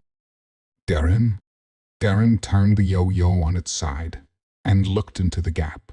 It was just wood and string, no engravings, but he felt certain that he was missing something. Maria's voice tightened. "Darren." The high-pitched rattle and squeak of the letterbox was punctuated by the thud of a heavy letter. Darren's head snapped towards the door. "Oh, good," said Maria. "I thought you were going deaf." "Sorry," said Darren. "I think I'd better get that." "Can't it wait until tomorrow?" Maria asked, but Darren was already out of the room. The envelope was sealed with purple wax, stamped with the family crest. Darren broke the seal with a light crack and watched purple dust float to the floor. Inside was a slip of card on top of a folded vellum parchment. Darren read the card. "My Darren, I instructed my boy to deliver this to you on the night of your inheritance. I trust it has reached you well. I shan't be gentle. You need to know the facts. I am sure that by now you have realized the toy, which I know to be in your hand, is not ordinary. It is hypnotic. I was given it as a child, inherited from my father. It killed him, as it did every man above me in our known bloodline. My father had no son, so it was left to me. I had 1,000 toys, but never touched another after this one. With it, I could make all the other children give me their toys, even if I didn't want them. I had my teachers give me any grade I liked, and when I was finished with school, I had security at the biggest firm I could find direct me to the CEO. He gave a job selling whatever he needed, selling to whoever had the biggest bank balance. Now it is yours, but understand, the yo-yo has two sides. One hypnotizes anyone you like. The other hypnotizes you. The parchment enclosed has been passed down with the yo-yo. Read it, and you will understand how to use it safely. All the best, Mom." Darren snorted. She did lose it in her old age, he thought. Tossing the envelope, parchment enclosed, into the bowl of keys, he eyed the yo-yo curiously, pulled the string over his finger, and dropped the body to the floor. The yo-yo spun silently above the ground until it was ready. Then it lowered itself. The instant it grazed the wooden hallway floor, with barely a click, it drove Darren to the stairs, transitioning seamlessly onto carpeted steps and leading him up into the dark landing. Darren didn't steady himself as he followed the yo-yo into the darkness, and as his eyes drew level with the crayons drawn on his daughter's door, the yo-yo skipped up to spin silently again for a second before dropping back to the landing. Darren awoke in his office. Nothing seemed right. The great wooden beams that usually hung far above his head seemed unusually close, and his window, overlooking his mother's moonlit vineyard, was unusually low. He realized his pen was in his left hand. He knew he couldn't have been writing because he was right-handed. Perhaps he was tidying. He would fall asleep tidying, and Sarah had told him for months to dust off the beams, but it was so late. It must be Mother's death doing something to his mind, he thought. A good night's rest, and he'll be back to himself. He noticed the yo-yo in his right hand, but in the darkness could not see the string. He was stood on his desk chair to reach the beams, he assumed. He stepped off. He had barely dropped an inch when the splintered thread ran sharply across his neck. The loop of the string was pulled over his right middle finger. The string extended over a beam, under his neck, and into the body of the yo-yo, which hooked over the string by his right hand. He opened his mouth in terror, then in pain, as he felt like barbed wire was tightening around his throat. As he strained and twisted in the air, the yo-yo slowly turned, the beam creaked, and the string tightened. The moon grew red, the sky faded to white, then the world went black. Sarah woke to the sun, kissing her face. Skipping across the landing, she sang, "Good morning, good morning. I look forward to my breakfast, to start it the perfect way." She came to the landing, furrowed her brow, and ran down the stairs. "Please, Sarah," said Maria, "it's barely." She looked at the clock. 6 a.m. She cried, "Go to sleep, you little monster." Sarah picked up a piece of paper to hide her grin. It was heavy and smelled funny against her face. "Auntie M?" she said. "Yes, dear. What's this?" Sarah handed the vellum parchment to Maria. "Something your dad was sent yesterday. Go find him, would you? He left me all alone last night." Maria dropped the parchment, fell back to sleep before it hit the floor. Sarah picked it up and ran upstairs to find her dad. Maria awoke to find Sarah in the living room, reading a piece of paper. "Where's your dad?" "Asleep in his office." Sarah didn't look up from the page. "He's so sweet. He fell asleep writing me this letter. I think he knew he would because he wrote it on the floor." Maria snatched the page from Sarah and began to read. "My Sarah." "You shouldn't snatch," said Maria, rising to her feet. "My daddy is so much nicer than you. Look, he bought me a toy too." Maria looked up. Sarah dropped the yo-yo. 2. More Groom B. My mother was obsessed with J. D. Salinger. If you have to know, she was a bit off. She swore from the moment I was born that I embodied the spirit of his writing. In particular, she always read me A Perfect Day for Banana Fish. Every night, after bath, she would squeeze me with my towel and tell me to meet her in bed after I brushed my teeth. At the age of 7, I could recite direct dialogue from a short story about a deranged man who kills himself next to his wife.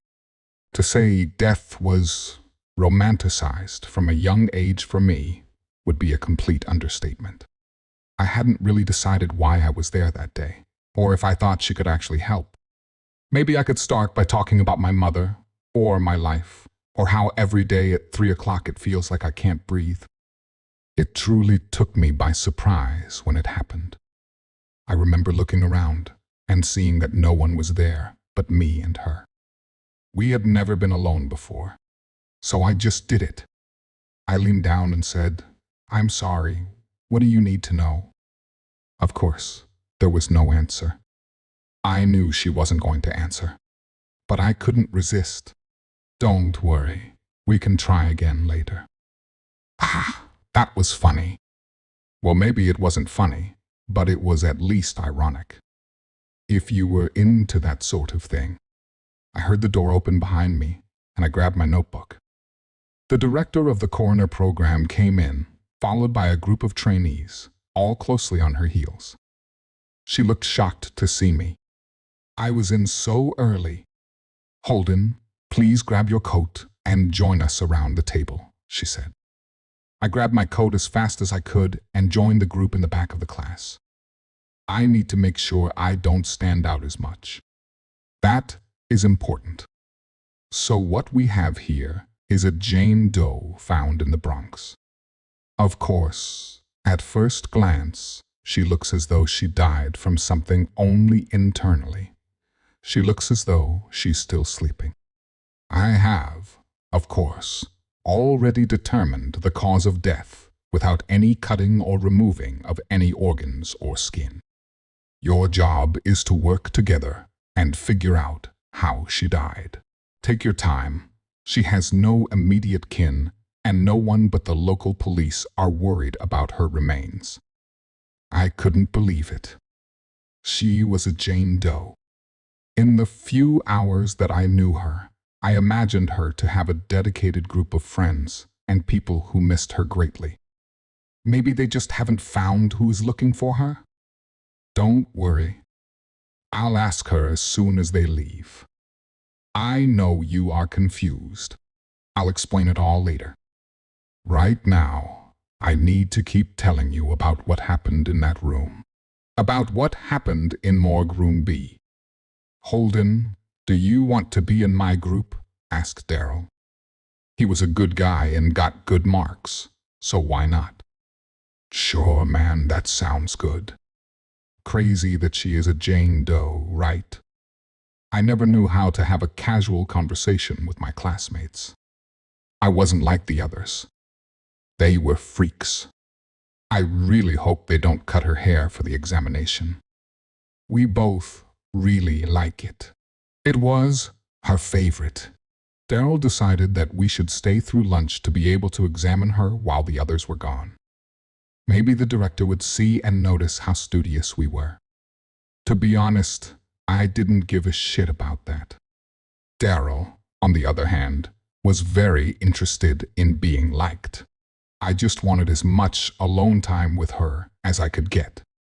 I guess I should tell you about what happened after lunch now. The stuff that happened in the middle wasn't that important, and I know you are only interested in the important stuff. While the others were at lunch, Daryl and I slid behind the door, careful to not draw any unwanted attention to us. Daryl, of course, didn't want anyone thinking he was trying to be on the director's good side. As you know, I didn't give a shit about that. I couldn't figure out why I was so drawn to her. It was magnetic. It was carnal. I had never wanted something more. And not in the physical frat boy sense.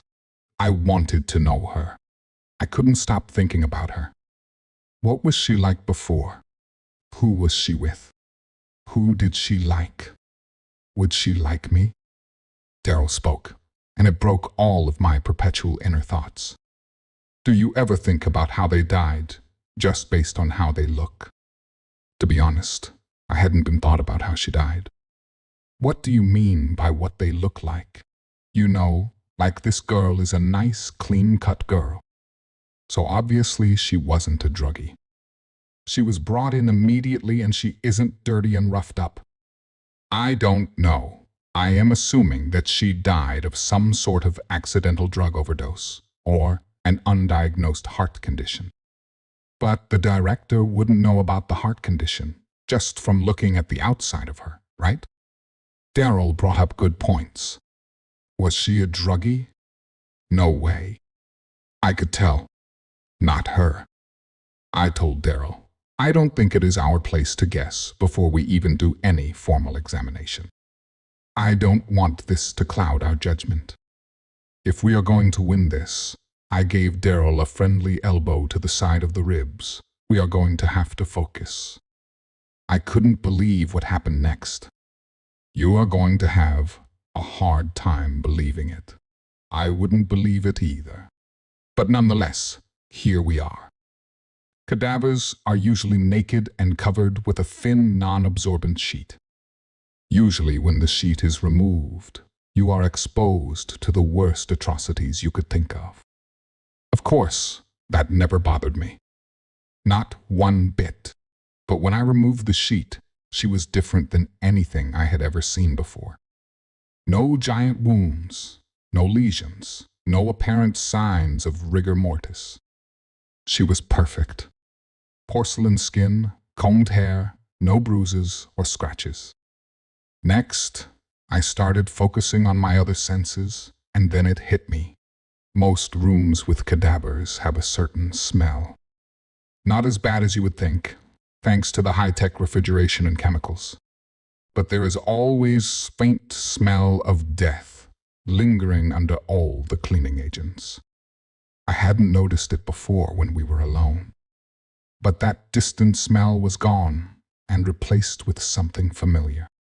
Something that I hadn't remembered until now.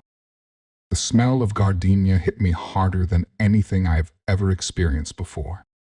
I felt my stomach turn, my heart race. I was sweating and breathing heavily. Was it 3 o'clock? Why can't I breathe? Gardenias have a very fragrant smell, floral and bright, which is shocking because it is actually in the coffee family. Okay, I get it. You get it, I'm stalling. She wasn't supposed to smell like this. They have never smelled like this before. This isn't right. Is it 3 o'clock yet?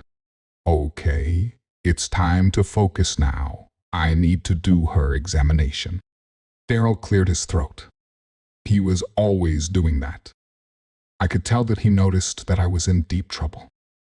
Finally, he spoke. Hey man, I'm actually getting pretty hungry. I'm going to go grab a lunch tray and meet you back in here. Sounds good, I said. I remember turning my head and looking at her. But this time, it was different. The longing was gone and replaced with something much darker. The rage boiled inside me and I couldn't take it. Why would you wear that? Who told you about that? You smell repulsive and corrupt. Believe me, I wanted to think about anything else. I really tried my best. You have to believe me. But I couldn't help it. She made me think about the worst part of me. You know, my mother used to smell aggressively of the flowers she clipped in her garden. Gardenias, roses, lilies, and any other boring, fragrant pieces she could grow. She would wear on her at all times. I have vivid memories of her reading me stories about death and despair while reeking of fragrance. In fact, the last memory of her that I have, my favorite memory of her, involves her smelling of flowers before she took her last breath. Oh, she was surprised, of course, but I guess that story is for another time. I'll tell her, my Jane, when she is ready. Right now, I am focused on who told her to wear this warish smell. I couldn't help it. I just couldn't stop thinking about it. My mother really ruined me, you know. No matter how hard I tried, she was always there, nagging me from the grave. She just wouldn't leave me alone. So, Jane, it is just you and me now. You see, is it okay if I call you that? I have been waiting to be alone with you again, because I have so many questions for you. I could feel my rage boiling. How could she do this to me? She and I could have been perfect. You smell like her. She told you, didn't she? She told you what I did?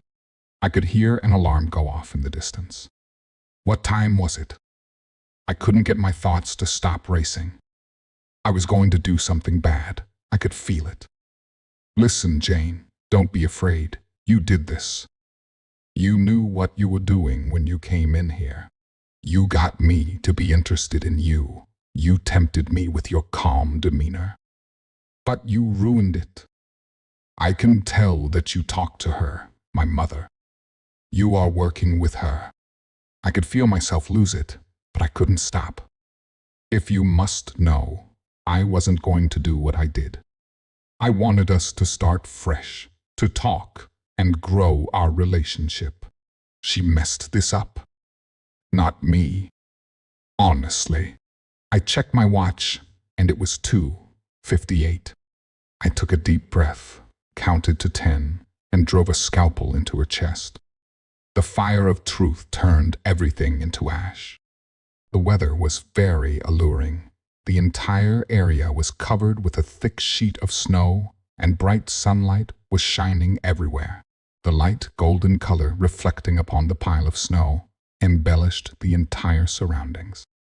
The entire scenario was ratiocinating an ecstatic mood. It's New Year Eve, and the city was bustling with lots of people. In all those happiness, Christine was sitting quietly, sipping her coffee, and enjoying the beautiful atmosphere in a grandiose mansion. She was deep in a thought, and from her facial expression, no one could determine what exactly she was thinking. Suddenly, one servant knocked at the door. "Madam, please get ready soon. The guests will start coming after being silent for some moment." She replied with a sweet smile on her face. "I'm coming within 20 minutes. After the departure of the maid, she sighed and murmured to herself, "Mom, Daddy, I wish you were here today. I miss you a lot. I will avenge you. Don't worry." While saying those words, tears started streaming down her rosy cheeks, and she quietly wiped it and stood up. It was really a big day for the Bentley family. After all, it's the 20th birthday of the so-called Princess of Sacramento. Christine was born in a filthy rich family of Sacramento and lost her mother when she was only 10 years old. Her mother was the daughter-in-law of the Lord of Bentley family, and also the acclaimed heiress. Her grandfather was the patriarch of the family, blessed with a daughter and a son, but unfortunately his son was not worthy of inheriting the prestige of the Bentley family, and he also didn't find his daughter fitted such an eminent post, so he transferred all his power and wealth to his one and only daughter-in-law, Mary. She was a very intelligent, smart, and diligent lady, and was a very capable personality to retain the prosperity of the Bentley family. But, unfortunately, she had a very sadistic ending. After some moment, when Christine was heading towards her walking wardrobe, at that moment, her aunt appeared and handed her a beautiful dress, said with a charming smile on her face, "Dear, get ready and quickly come to the ballroom. All the guests arrived." Christine replied sternly, "There is no profit in treating me so well. I'm never going to hand you over the property. I will retain the prestige which my grandfather handed over to my mom. Better, don't waste your energy here." But her aunt was not disappointed with her gruesome response, rather, and she softly exclaimed, "Sweetie, I think you misjudged me. Over all these years, I never intended to snatch the power. I just want to take care of you for my sister-in-law. I trust that whatever my dad did must have a concrete reasoning. Maybe I am not that capable to be the descendant of the Bentley family. Rather, I'm also not interested in all these complications. Auntie, I know everything. Don't try to fool me with your sugar-coated words. I know that my mom's death was not an accident. Rather, it's a planned murder," said Christine with grimace.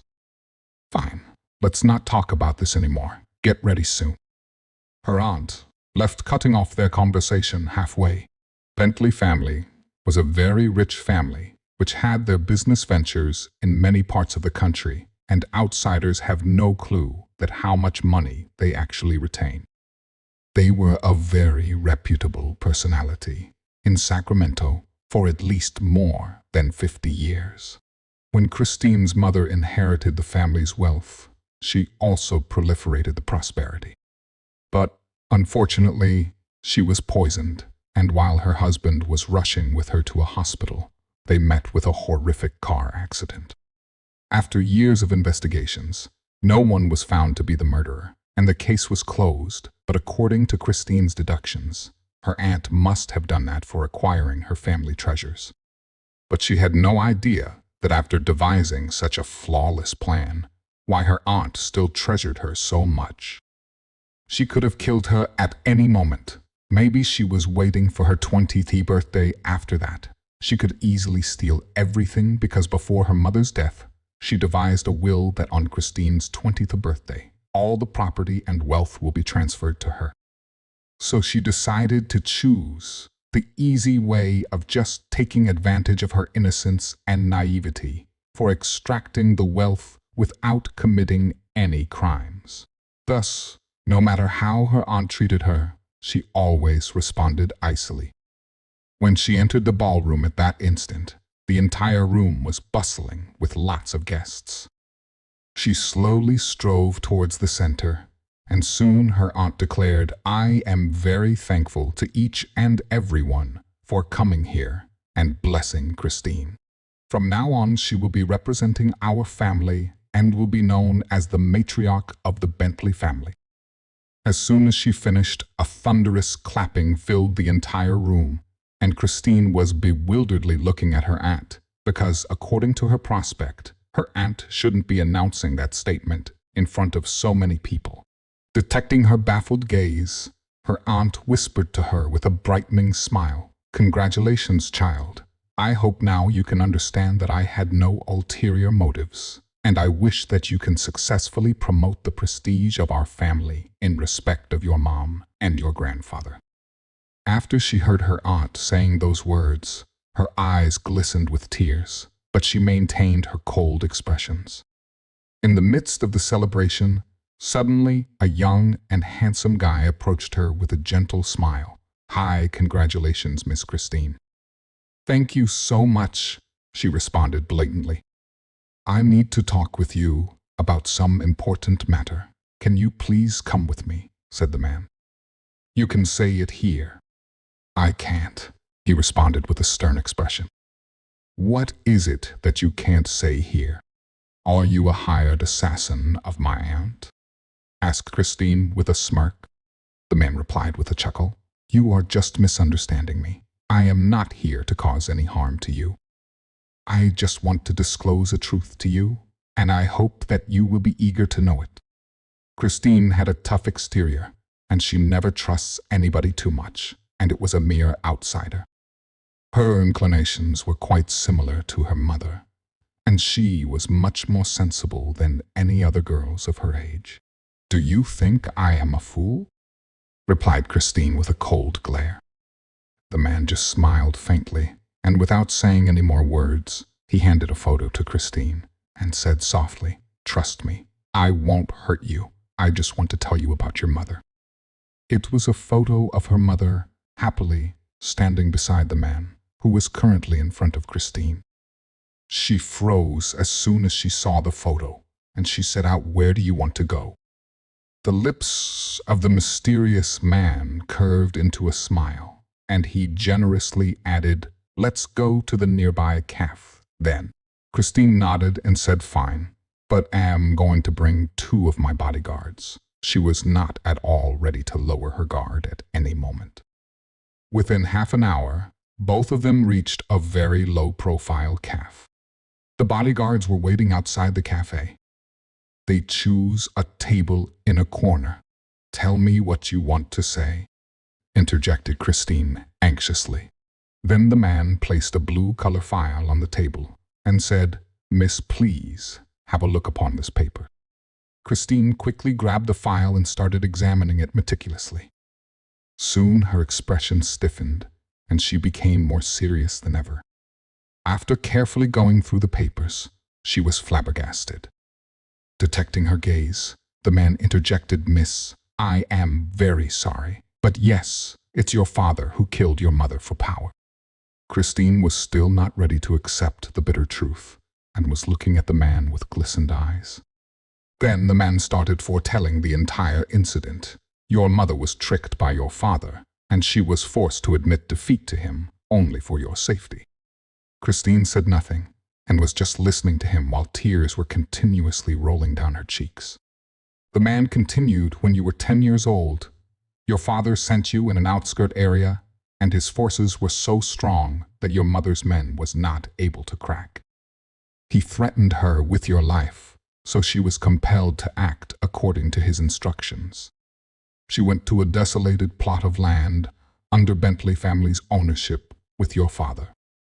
But in the way she was able to get your location, and she immediately instructed her forces. But sadly, your father was a quick-witted person and managed to prick her with a poison needle. Your father's plan was flawless, but your mother was more intelligent than him. That's the reason she was chosen. As the matriarch of the Bentley family, the car they were riding had no brakes, and it was done by your mother. This is how they died in a car accident. The man told the entire incident to her with proper reasoning in one go. Christine was totally shocked, but still, after some moment of silent cries, she questioned the man with shaking voice. What if my dad hadn't poisoned my mom? Then she would have died without any reason. Mom, if your father hadn't done that, she would arrange some forces for the rescue operation. But your father was intended to kill her, so he managed to wipe off her forces. If he was not intended to do that, they would have never scouted the area before leaving. Your father was not a man to be underestimated, the man exclaimed patiently. Christine was shaking convulsively from the shocking news, and she slowly said out, "It means my mom lost her life only to save me? Was he actually my father? He just married your mother because of your grandfather's compulsions. He already had a lover abroad who had 2 kids of his butt. He just sacrificed to get the family wealth. But unfortunately, your grandfather transferred it to your mother, so all his efforts went into vain. That's why, as soon as your grandfather passed, he devised that treacherous plan," the man replied calmly. There were a lot of questions circling in her mind, so she questioned him one after the other. "He is such a despicable man, I feel ashamed to even think that he was my father." But killing her was not his only solution. He could have transferred the property to his name. "I believe Mom can never be so greedy," questioned Christine with tear-stained face. "You are right. He could have done that, but your grandfather already made clear that only your mother can transfer the property to her kid, not anyone else, so doing that was meaningless. Your grandfather had a strong sense of judgment, and he knew his son thoroughly." The man answered everything to her with proper explanations. After listening everything, Christine cried out loudly, as she was not able to control her emotions anymore. The man said nothing to convince her, he just sat there quietly. Within half an hour, Christine was able to control the emotional turmoil, and she slowly said out, "Thanks to you for letting me know the truth. It really feels like my life changed within some mere hours. But young man, can I know that who are you, and how did you know so many things?" The man let out a sigh and said with a complicated expression on his face, "I used to live my life on streets, and when I was only 14 years old, your mom took me with her at that moment. I was severely injured because a motorbike hit me. From that day, I never left her sight. I was like her shadow, and I also wanted to go with her, but didn't want me to die, and kept me alive for completing this task.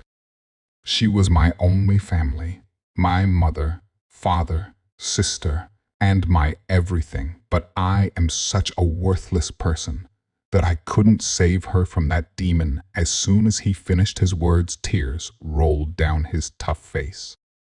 He continued, "Trust me, I wanted to save her.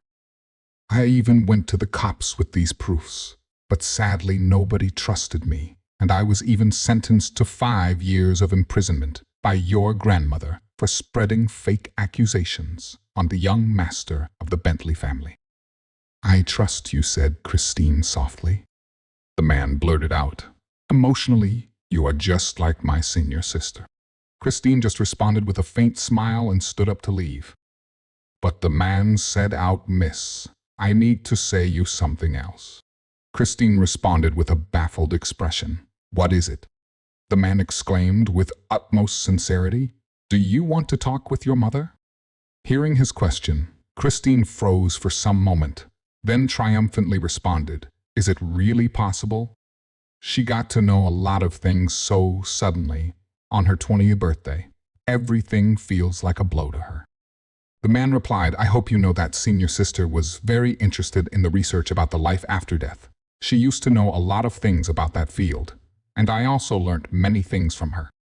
Before going with your father, she requested me to tell everything about her sacrifice after you inherit the wealth. She wished to bless you and interact with you if she died in that incident. So I am asking for your opinion. If you are interested, then only we will perform the process to interact with your mother. Christine was very poignant, blithely exclaimed, obviously. Fine then, let's move. To carry out the process of essence, they both headed to Mary's bungalow, where she loved to spend time. During the journey, Christine called her aunt.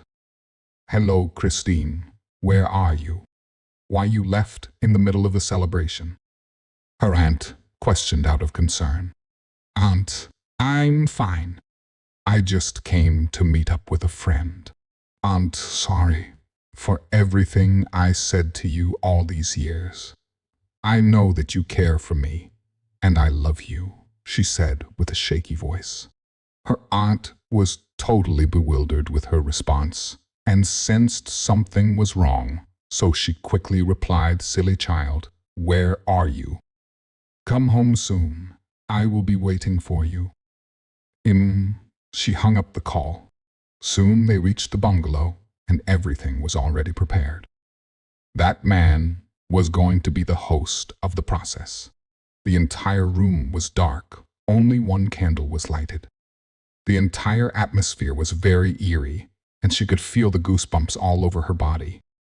For some reason, an ominous feeling crept through her spine, but she eagerly wanted to interact with her mother after so many years. Soon the process began. Christine just sat quietly, and the candlelight started flickering. The table started shaking terribly. Kristen got a hair-raising feeling, but she still maintained her composure. Then the man signaled her to speak, and she started calling her mom with a shaking voice. Mom, are you here? Mom, can you hear me? No replies came, but the furniture of the room started wobbling petrifyingly. Christine was scared out of her wits and was totally soaked in sweat, but she continued calling her mother. Then, suddenly, everything came back to normal position. The candlelight also stabilized, and a creepy silence prevailed everywhere. Even the man executing the entire process was sitting just like a stoned person, without even blinking. Christine could only hear her own breathing. At that moment, Christine wailed out, Mom, can you hear me? Then a hoarse voice responded, her baby, how are you? It's your daddy here. After hearing that, Christine shrieked, and the only one candle lighted in the entire bungalow blew off. Sudesha Kar. Write what you know. Mr. Edwards was a whiskey-nosed man who taught English at Gainsborough Comprehensive.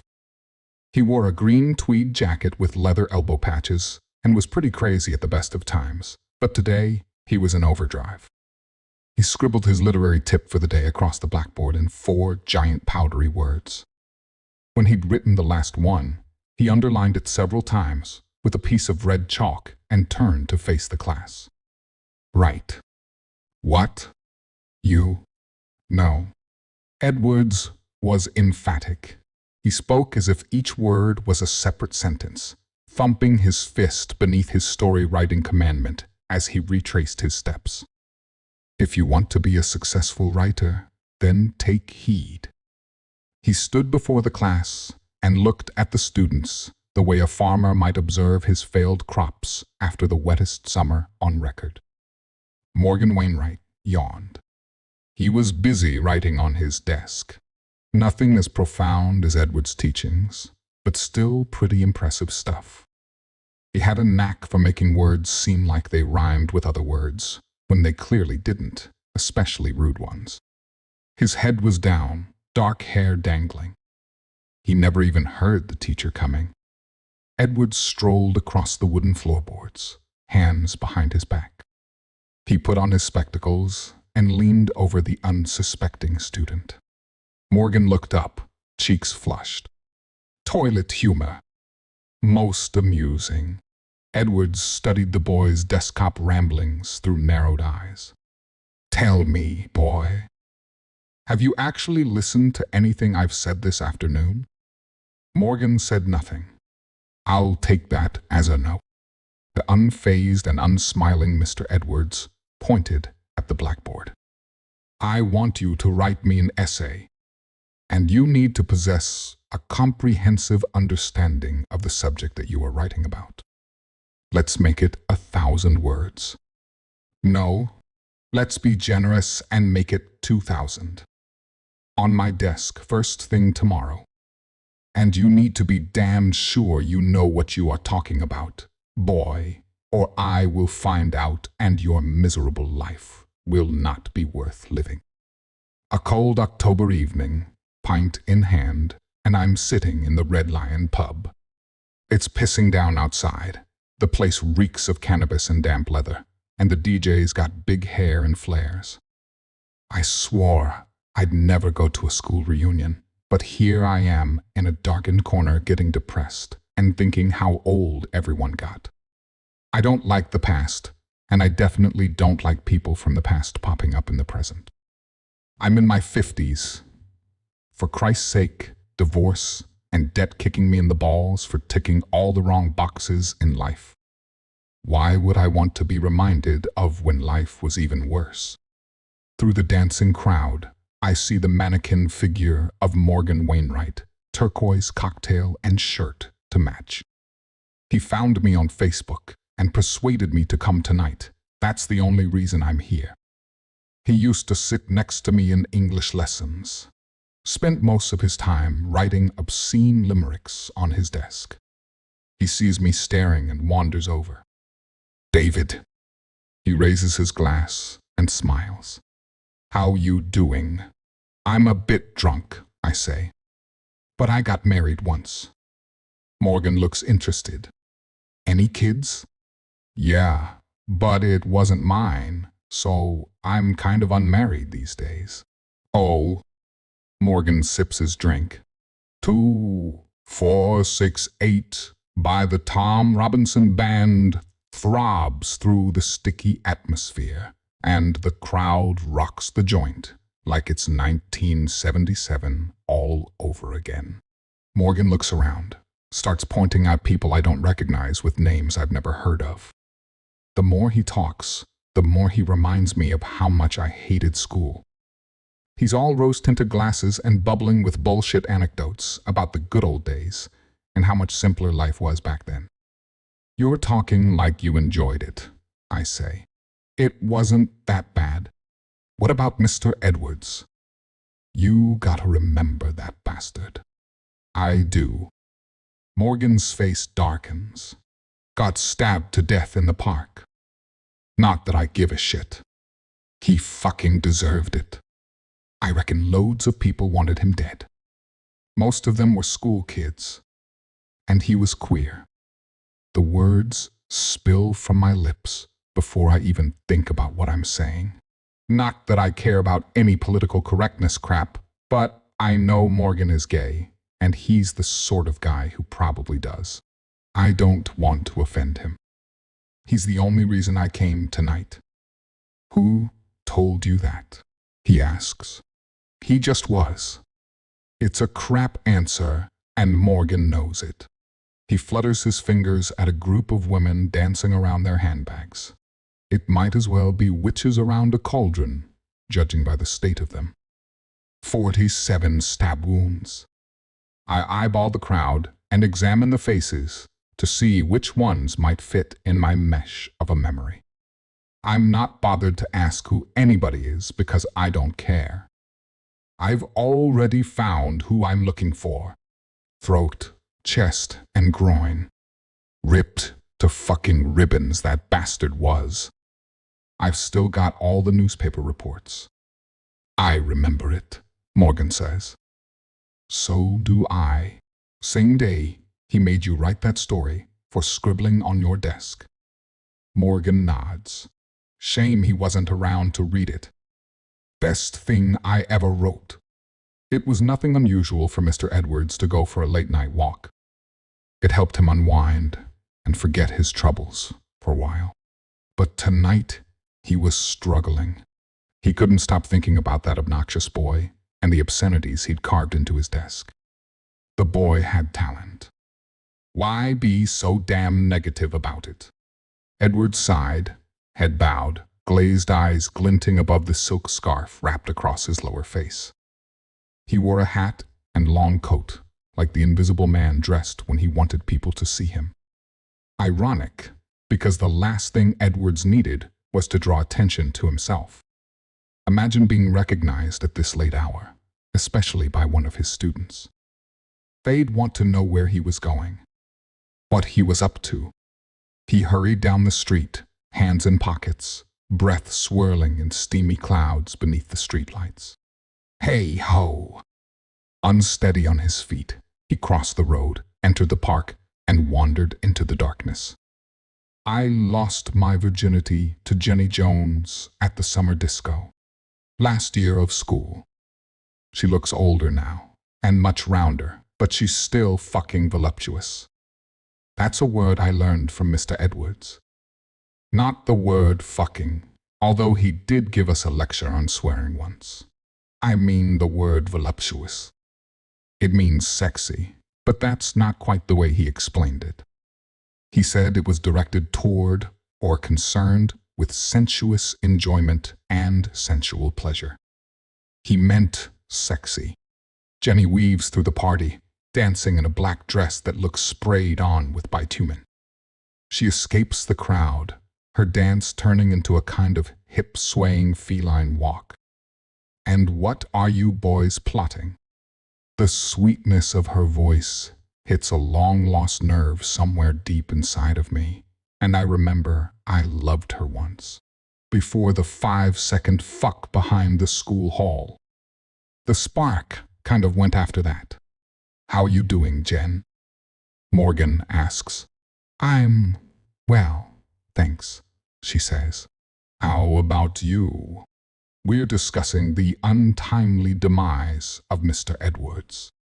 I raise my glass as if toasting the memory, and for a moment, I wonder what my life would have been like if I'd married Jenny instead of the cheating bitch I ended up with. Jenny frowns and moves in closer. She leans over Morgan, her low-cut dress flashing ample cleavage. He was gay, wasn't he? That's what got him killed.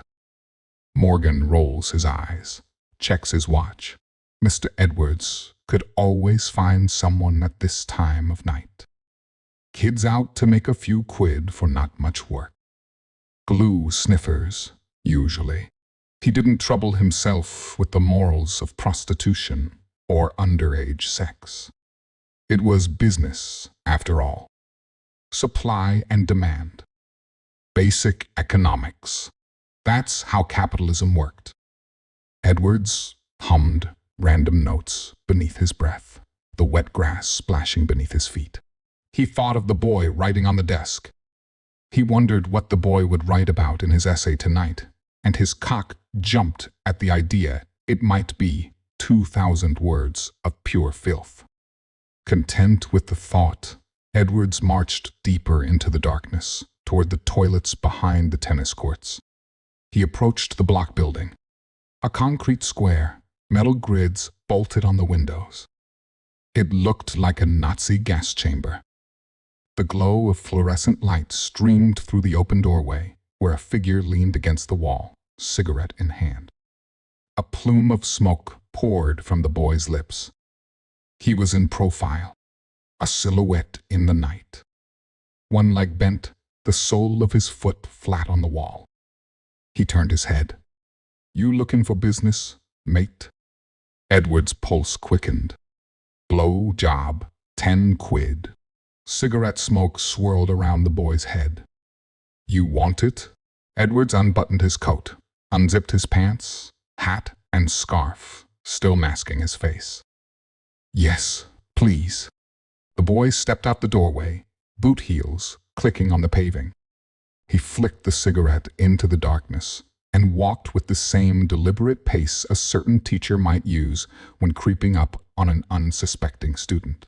The boy floated through the night, flashed a knife in the moonlight. It thumped into Edward's chest, hitting him so hard he toppled like a statue.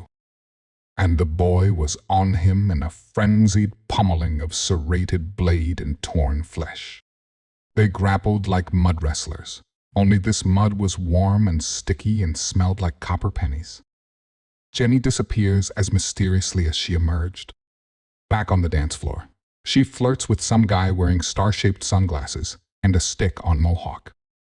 Morgan examines his empty glass, looks at her, then back to me. What does she know about it anyway? Bet she doesn't know there were 47 knife wounds.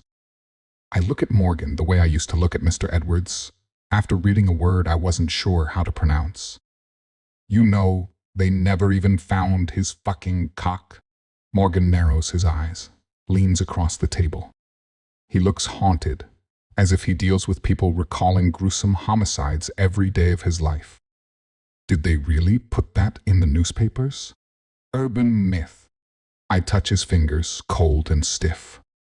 That's cruel. Yeah, but you wanted him dead, same as the rest of us. Morgan grips my hand. Mr. Edwards said I needed to be sure I knew what I was writing about, or he would find out. So I followed him into the park. I was going to watch him have sex with some kid and record every detail. You were there? Morgan smiles, uncrosses his legs, and pulls a folded sheet of paper from his pocket. He slides it across the table. Nowhere near 2,000 words, he says. But it's a pretty good description of what happened. I unfold the paper and read the story, words jumping out at me like punches to the head. I read and reread.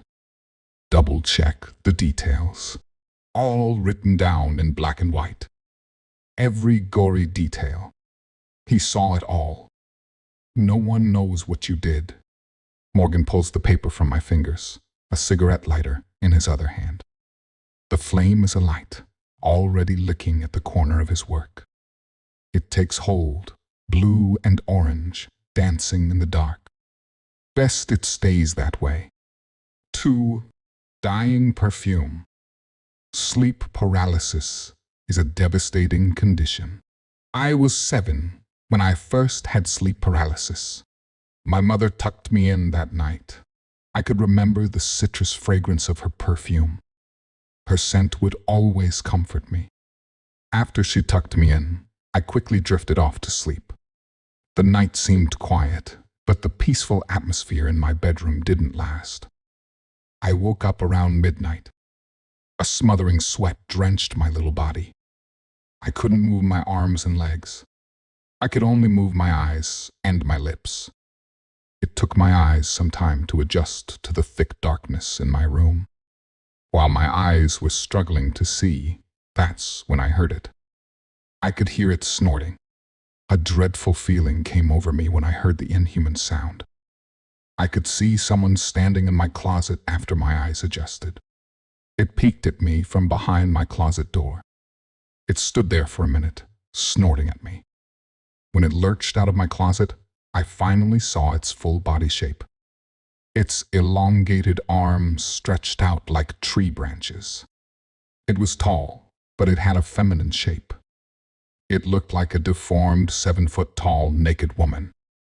I tried to scream, but nothing came out. It felt like something paralyzed my vocal cords. After this shadowy figure stepped out of my closet, it stood in the corner of my room with its arms out. It would release a guttural, snorting sound every few minutes. The sound was sickening. It reminded me of someone hawking and spitting on the ground. I could see this figure. I'm listening to the horrible noises it's making while I'm paralyzed. The moonlight came in through my bedroom window. It illuminated a part of the shadow woman's arm. Her skin looked like mud. It didn't look burnt, just darker than dirt. All I could see was her one arm stretched out across my bedroom wall, bathed in the moonlight. My mind kept trying to figure out what she was. I thought I was looking at a demon for the first time. Or possibly the devil. Movement occurred, but not from me. I still couldn't move my body, no matter how hard I tried. It felt like invisible hands were holding my arms and legs down. The movement came from the shadow woman. I watched in horror as she made a step toward the foot of my bed. She would take one step, and then she'd hesitate for a minute before taking her next step. Her awkward hesitation sent more chills through my body than her measured baby steps. I knew she was going to kill me if I didn't move. Frustration tortured me just as bad as my fear. I didn't know what this thing was or why it was in my bedroom. I didn't know what it wanted. The scary stories that my dad told me about the boogeyman came back to me. So I had this naked creature creeping toward me while I'm thinking about my dad's story and how he told me the boogeyman captures children at night and they never come back. Thanks a lot, Dad. I wanted to move so badly. I wanted to scream. It felt like I was fighting my body. The voice in my mind yelled at my body, telling it to move. The dark woman mocked me with her hesitant steps. She inched closer and closer to the foot of my bed with her arms stretched wide open. A crazy thought went through my head. Since I couldn't move my body, I thought maybe my feelings would be numb. I assumed the creature would viciously attack me, but at least I wouldn't feel the pain. I could see her long fingernails pointing out at me, and I knew those fingernails would be the first thing to dig into my body. No pain. Please, no pain. This is what I kept telling myself. Just be calm, Miranda. When the monster grabs you, you won't feel it. It won't hurt. Your body is numb, so you won't feel a thing. Tears were in my eyes while I was telling myself this. I wanted my mom to save me. I wanted to see my mom's face, and I wanted to smell her perfume. I wanted to call out to my dad. My dad told me to never be afraid of anything, and that's what I tried to do. Time was running out for me. My urge to move was so strong that I started imagining that I could move my arms and legs. I thought I could move my arm, but it was just an hallucination. This was torture. Why was this happening to me? I was just a kid. I just turned 7, and now I was going to die on the day after my birthday. I'll never go to high school and meet new friends. I'll never graduate from college. I'll never get married. I'll never find out what it's like to be a mom. The best thing I could do was close my eyes. I didn't want to see it attack me. I just buried my eyelids in my tears. I said a prayer that my mother taught me. My lips and my voice were still useless, so I had to say the prayer in my head. Prayer repeated in my mind. My mom and dad taught me to believe in God. I needed God to save me. My mother always told me I was God's child, and He had His angels watching over me. I wanted His angels to save me that night, and I didn't see them. A demon was lurking itself toward my bed, and God was just going to sit there and watch this demon kill His child. My young mind couldn't understand what was happening. I thought the dark figure was a demon, a little girl who knew for sure she would die in her bed. More chills traveled up and down my spine when I opened my eyes to see the giant shadow woman standing over the foot of my bed. She changed her position. Before I closed my eyes, her arms were spread out as if she wanted to hug me. When I opened my eyes, she was standing motionless in front of me, with her long finger over her lips. She was telling me not to make a sound. I couldn't make a sound anyway, so when I saw her holding her finger to her lips, it didn't matter to me. My situation turned upside down when I heard something else. Something unexpected happened. There was evil in my room. But the evil that stepped into my room was not the shadow woman. I remembered hearing the news reports of missing children in the town. My mom wouldn't let me out of her sight whenever we would go to the store. There were reports of a crazed man in a clown costume going around abducting children. The police were searching for him. They couldn't find him, but they found his aftermath. They found 2 missing children dead in a wooded area. As a child, I couldn't completely comprehend the danger. When you're a child, you want to play with your friends.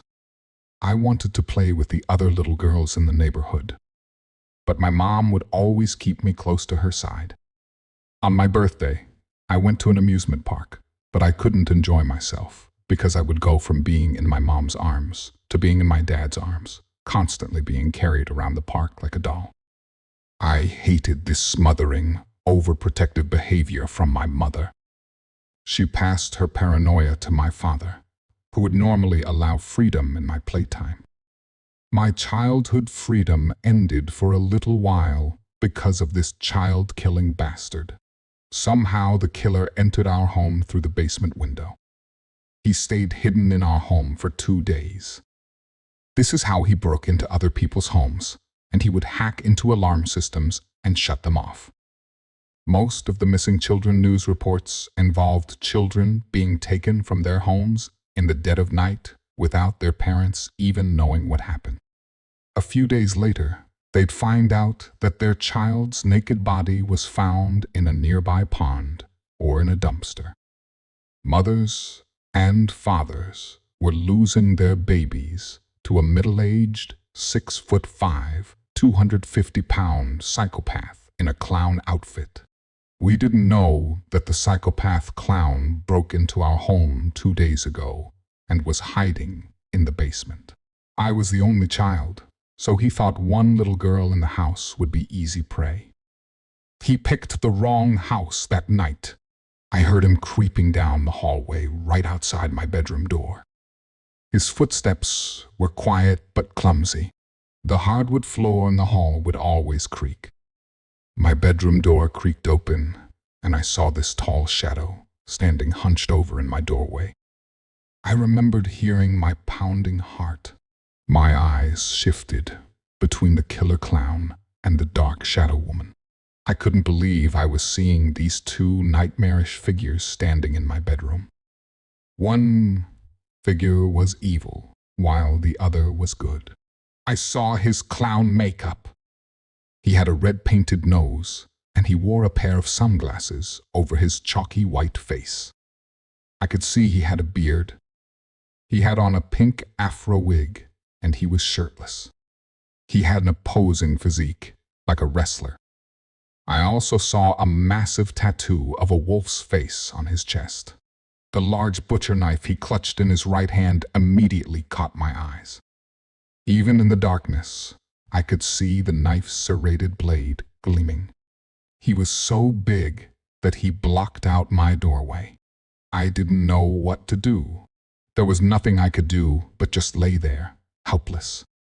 I started imagining that I could scream for help. My imaginations were cruel. I hated my body for not moving. I hated my voice for not letting me scream. He knew I was awake because he spoke to me. "Hi there, little princess. I'm your new friend. Your mommy went away, and she asked me to take care of you." When he said my mom went away, my heart sunk deep into my chest. As he got closer to my bed, I could see something dripping off the knife, and I didn't want to know what it was. When the child killer spoke to me, his voice didn't fit his body. His voice sounded androgynous. It had a deceivingly calm, feminine quality. It's terrifying to see a mountainous man in clown makeup talk softly down to you through a teenage girl's voice. I kept thinking about Pennywise from the movie. But imagine Pennywise if he was shirtless with the body of Dwayne "The Rock" Johnson. I closed my eyes again when I saw the killer towering over my bed, getting ready to bring his butcher knife down on my face. I expected to feel cold, sharp steel slice through my nose, but none of that happened. I shut my eyes, but I couldn't keep them shut for long. child killer had so much of my attention that I forgot about the shadow woman who was still standing at the foot of my bed. I remembered hearing the man scream out a curse word, and then I heard a snap. I could still make out through the darkness what was happening. I saw the killer clown's arm hanging in another direction. I'll never forget his guttural, blood-curdling scream that pierced my ears. His scream echoed throughout our home. I thought that even the neighborhood could hear him. What happened next made me almost pass out from shock. I saw the dark shadow woman lifting the child killer by his throat. She hurled him into a wall, and a penetrating thud shook my bedroom. I kept hearing the man begging for his life, and he sounded so pathetic. He kept screaming out, "What are you? Please don't kill me, Mom." But the dark woman had no mercy on him. She bludgeoned him with his knife. I watched her break both of his legs. She punched him in his chest so hard that I heard the bones in his chest cave in. I heard his ribcage cracking. After a few minutes, his verbal pleading became whimpering moans of agony. I didn't know that you could break bones in the human body in so many ways. After twisting the bones around in his arms and shattering the bones in his knees, I watched the dark woman raise the child killer off his feet again. She held him over her head before shoving the butcher knife into his throat and nailing him to the wall, literally. I never blinked as I stared at what happened to the killer. I almost felt sorry for the sick son of a bitch. No, not really. The dark lady made him pay for all the children he abducted, and she made him pay for his attempt to kill me. After the violence ended in my bedroom, I watched as the shadow woman moved toward my bed. She stuck out her arms again while moving toward me. It looked like she was floating in slow motion. My heart was still pounding, even when I felt her clawed fingers breezing through my hair. When she touched my face, I could smell a familiar fragrance. It was that citrus aroma from my mother's perfume. I couldn't understand why the shadow figure smelled like my mom. I didn't understand it until later. The shadow woman hovered over me. Her lips stroked my forehead. She caressed my face for a few minutes, and then she vanished when I heard my father's panicked voice coming from downstairs. I didn't want to believe that I saw blood on the killer's knife, but it was blood. It was my mother's blood. That asshole stabbed my mother to death right before he made his way up the stairs toward my bedroom. He left my mother's body lying in the kitchen. My father stepped out of the house to get a few things at the store. When he came back home an hour later, he found my mom's body lying in a pool of blood. Her lavender, sleeveless nightgown was soaked in red. My father cried out when he saw her body. I heard him running up the steps, crying out my name. When he bolted into my room, I was already in his arms before he could switch on my bedroom light. He saw the man's body nailed to my wall, and he lost his breath. I told him what happened and what I saw. He couldn't believe it, but he had no choice. He knew that a little girl didn't have the strength to nail a 250-pound man to a wall. My father called the police, and when they arrived, they asked him a few questions. The police asked me some questions too, and they gave me some candy. I told them everything. Like my father, they stared at me. A policewoman caressed my face, and she said, "It's okay, sweetie.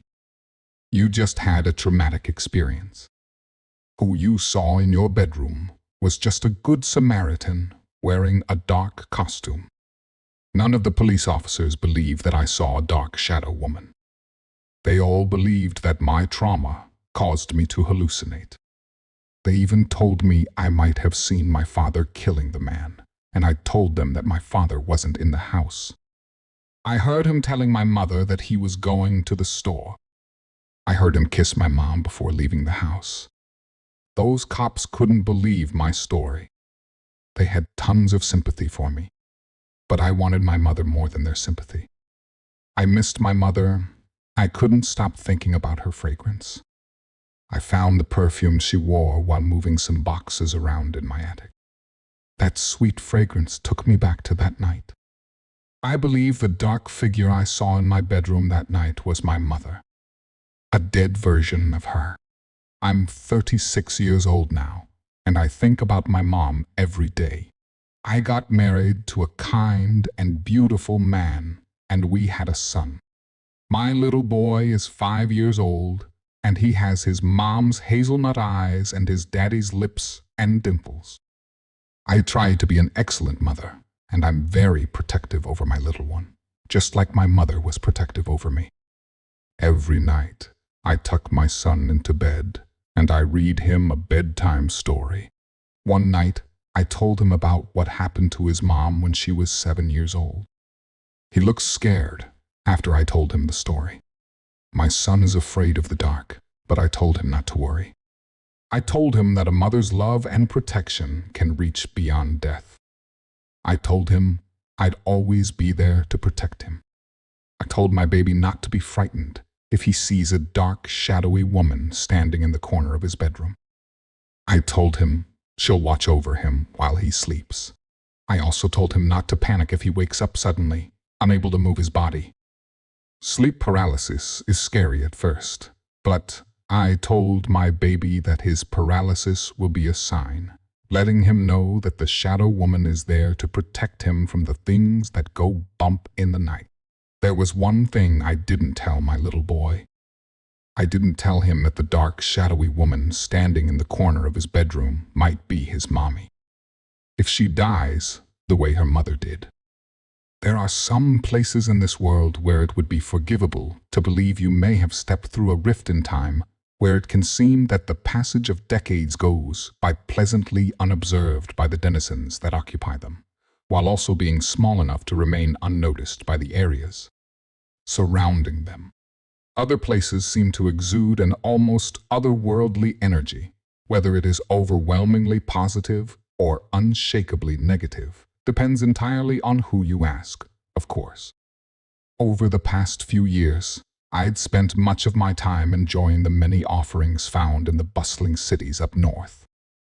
However, life in the city eventually grew unfulfilling, and I began to romanticize about the quieter, picturesque landscapes of the South.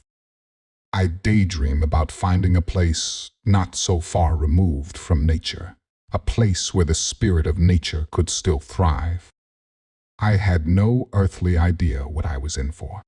I had been thumbing it for a while, and with the help of several friendly truckers and a cantankerous old melon farmer named Dave in his little pickup truck, I'd managed to finish descending from the mountainous reaches of Virginia and made my way into the rolling foothills of eastern North Carolina. The air was humid, but fresh, and made the cool breeze that swept through my hair that much more invigorating. I had never seen such massive stretches of tobacco before in my life, nor a more eclectic collection of automobiles, of seemingly every era passing by, some of which still looked as though they'd just rolled off of the lot. Cruising down the curves of the bleached pavement of Highway 87 in the back of that pickup, I found myself enthralled by a pair of small wooden structures that were in a nearby field. They were clearly holdouts from the past century, their history having been etched across their weathered brown boards, which appeared to be trapped in an eternal mid-collapse atop one another, and the nearby congregation of rusted-out farm equipment surrounding the husk of a Model T that now only served as ornamentation in the vacant field. They were all reminders of the days long since past. Dave pulled the red Silverado off to the side of the road and wrenched the truck's gear into park with an audible whine. I waved away the plume of red dirt lingering in the air and climbed over the tailgate of the truck to the ground below. I looked up ahead and saw that Dave had parked us close to the outskirts of a quaint little town. It didn't really look like much from where I was standing, but it was better than nothing. I walked up to the driver's side window of the cab as Dave forced down the window with a series of effortful cranks before poking his old head out. nearly knocking off his worn camouflage ball cap in the process. His sky-blue eyes were bright and wide, as well as a little mischievous when combined with his toothy grin. "Well, I guess this is where we part ways, hombre. I've got to go pick up the old lady some new seeds from the store before she has a conniption," Dave said as he rolled his eyes dramatically. His Appalachian accent added extra emphasis to his words. "All right, thanks again for the lift." "I appreciate it," I said. "Think nothing of it. Just be careful out here. Some of the townsfolks are kind of, you know," Dave said. He circled a finger around his temple and whistled sharply. "I'll do my best. As long as they have a hotel here, I should be okay. The only one that I'm certain is still open is the old Delilah Inn. Just keep a watch out for anything weird there, okay?" Dave said. I was slightly taken aback by Dave's blunt nature and raised an eyebrow in curiosity. "What do you mean?" I asked. I was the local telephone man around these parts, back in '72 before I was able to get the hell away from here. I was working on a job at the hotel, simple stuff, just running some line throughout the place, but I caught sight of a whole heap of black cords running up into the walls of the rooms. I followed them back, and they were all hooked up to these stacks of tape decks in a weird basement. "Are you serious?" I asked. "As a heart attack. I never found cameras, though. I got out of there and reported it to my supervisor as soon as I finished my work. He claimed he took care of it. It didn't look that way to me, though, no sir. He probably buried it, the little bastard. Either way, I never took an assignment in that town again, and I certainly never took the wife or young ones anywhere near the place. I didn't want some pervert patting his Jimmy to me or mine. I can't blame you for that, and thanks for the heads up. I'll be sure to keep an eye out," I said. With that, the brief seriousness that had covered Dave's face abated, and he started grinning once more. "Take care of yourself, kid," he said, then reached out his large, leathery hand and clasped it around mine, giving me a surprisingly powerful shake. "You too," I said, as I returned the friendly grip, then stepped back so he had enough room to pull off safely. With a series of squeaks, the wobbly window rolled back up, and Dave gave me a friendly wink before turning his attention back to his truck. Even through the glass, I could hear Dave grunt as he forced the gear shift into drive before he whipped the truck around and took off down the highway back the way he'd came. I gave him one last wave goodbye before turning around and proceeding onward into town. "Greetings from Delilah." The bullet-riddled sign beckoned in a fading white font. I didn't terribly welcome. As soon as I crossed into the weathered green sign signaling the town limits of Delilah, I felt a row of goosebumps began trailing up my forearms. I was half tempted to try and flag Dave down again, but I kept on walking. As I walked over a pair of rusty train tracks, I began to see the town more clearly. Despite the air of creepiness, it looked like just your standard little town. I could see what I assumed was Main Street, with its rows of brick mom-pop shops lining either side with the odd car parked here and there. I saw a few people milling about, wandering from shop to shop like some kind of vengeful spirit. They didn't look like most friendly folks, but they weren't brandishing pitchforks either, though when they noticed me, their eyes stayed locked onto me until they reached the next store. It was disconcerting, to say the least. That's when I noticed that they had a small Kmart at the other end of the street. The place can't be all that bad. What kind of evil town has a Kmart? Oh man, I am driven to kill by a mysterious force, but my budget is super tight. I could imagine one of the townsfolk saying, "Better put this shotgun on layaway so that I can get my murder spree on in 8-12 weeks. Oh, it's a blue light special too? Nice." I snickered at my stupid thought and started to put my worries out of my mind. I kept walking towards Main Street, stepped up the concrete curb, and followed the sidewalk as I looked around. The leftmost of the two tall rows of brick buildings had an old Coca-Cola advertisement painted along its side. The colors were faded and flaking, but that didn't keep it from standing out from its earth-toned background.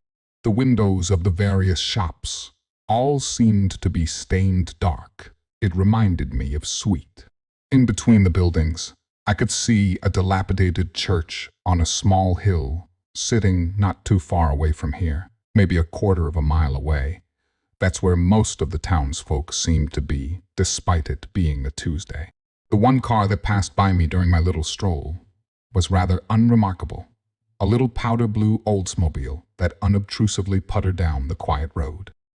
The driver, however, was a different story altogether. The face of the driver looked like some kind of vampire or demon from a John Carpenter flick. It was an older woman with a swath of grayish-black hair put up into a messy bun on top of her head. She had sharp, angular features and long, jagged yellow teeth protruding from her head. Those fangs looked like they'd been filed into points and peeked out from beneath her closed jowls. Her pale skin seemed to have some kind of wet red paint splattered all across her pointed chin and along the side of her neck. But that was not as unnerving as her cold, dead eyes, which were fixed on me with cruel intent. I felt my heart drop into my stomach as I rubbed my own eyes in an attempt to undo whatever Korean nightmare it was I was seeing. When I dared to look again, it was just a regular old lady, no fangs, no blood. She had the same dead eyes, though. I offered her a friendly wave, but she didn't return it. She just kept staring in disgust. After a moment, she proceeded on her way down the road. My eyes trailed her until she was out of sight. Why am I seeing things? Was there some kind of aerosol agent in the air making me see monsters? Did David lace his goddamn melons? No, surely not. I had a ton of questions, but no answers. My mouth was feeling as dry as the Sahara. I looked over and saw a small tavern that was apparently open. It looked like all of the other businesses on the strip, only its window had TAVERN printed on it in large white letters. Say what you will about the blandness, it got the point across. I quickly ducked inside for a well-deserved drink, but only met more strange folks. Behind the bar of the dimly lit tavern, there stood a very muscular man with a sizable beer gut polishing his glasses. The dull overhead lights gloomed off of his bald head and directly into my eyes, causing me to wince. I pulled out one of the empty bar stools and took a seat. Various power ballads of the 1980s played quietly in the background. Hi there. Mind if I get a bottle of Coors? I asked. He cut his eyes at me and frowned heavily. Without breaking eye contact, he took the glass he'd been polishing and slammed it underneath the beer dispenser and pulled down on the lever, quickly filling it to the brim with the foamy amber liquid. With a low grunt, he slid it over to me, then turned and grabbed another glass to polish. Thanks, I said. How much do I owe you? The barkeep held up 3 of his sausage-like fingers, then gave me a higher-toned grunt, which I could only assume denoted satisfaction after I slid him 2 $5 bills to cover my brew and tip. It's what you do. I took a deep sip of my beverage, the refreshing fizz dance inside my nostrils. I carefully sat my beer on the little napkin in front of me and took a glance at the other customers surrounding my table. I didn't see any monsters, but what I saw didn't inspire any feelings of contentment either. An intergender scout troop in neatly pressed military-style dress sat uncomfortably ridged in all of their seats, save for one little girl with a shirt full of badges and a beret who slowly goose-stepped around them with a long ruler clutched between her black nails. It was safe to assume she was the leader of the Hitler Youths. All of their eyes followed my every movement, watching me like a cat stalking a dangling string. Say, barkeep, am I wearing something people around here find, I don't know, infuriating, or do I just have a punchable face? The man at the bar, whose cold exterior had been warmed slightly by the tip, sat his glass to the side and leaned in towards me. This town isn't friendly to new faces, he said quietly. His gruff voice carried a hint of Eastern Bloc seasoning to it. If I were you, I'd be weary, very weary. I've noticed. Any tips for a poor fool stuck here for the night? I asked before taking another sip of beer. The night? The barkeep sneered slightly, then continued. I'd get you a silver dagger, some sage, and a tub of salt. That may be enough, perhaps a few crosses, too, for luck. Whatever you do, don't go out into the night. We know you're hovering over that like button, what but you we see. need your help. I We don't have a better like button, what we I'm promise. seeing now. Right on time. Shush. Is Not- there some 3 năm kind làm of trò liếm taxi cung cấp. service I Một đêm can trong quán hire quán to bar be gọi on người my ta là way chồng. out of Cuối cùng town? tôi mới hiểu ra, trong I lòng cô asked. ta, tôi mãi mãi The chỉ là only lốp xe dự taxi phòng. goes from Chúng ta vẫn còn là here to học the sinh. graveyard. Yêu đương sẽ ảnh hưởng đến việc No học. further, he replied. Tạm thời tớ không muốn yêu đương. How charming. Chuyện này sau này hãy nói. No Uber? No. We ran Người out ta of là cô gái chậm Germans nhiệt. after the Cậu last cho người ta thêm ones chút thời gian đi. disappeared, he said. Cậu có thể đừng Okay, bám lấy tớ nữa được what's không? the Đàn nearest anh hiểu town? lầm thì sao? I asked. Đường, cậu là A người tốt good nhưng cậu không phải hour cô của tớ. away Không thể west vì of cậu đối xử here, tốt với tớ mà tớ tùy assuming tiện you ăn được. aren't Cậu cũng hunted sẽ chúc phúc down cho tớ for phải không? sport and beheaded before you make it out of Delilah to try. Does that happen a lot? Khốn kiếp, tôi đợi cậu lâu như You vậy. have no idea, Sao cậu có thể he chết như said vậy chứ? grimly. Đường, cậu Alrighty. đừng ngủ. Cậu mở Any mắt ra nhìn places tôi có được around không? where I can score cậu a cứ nhìn cô silver ta, knife cậu quay lại nhìn or tôi đi. whatever.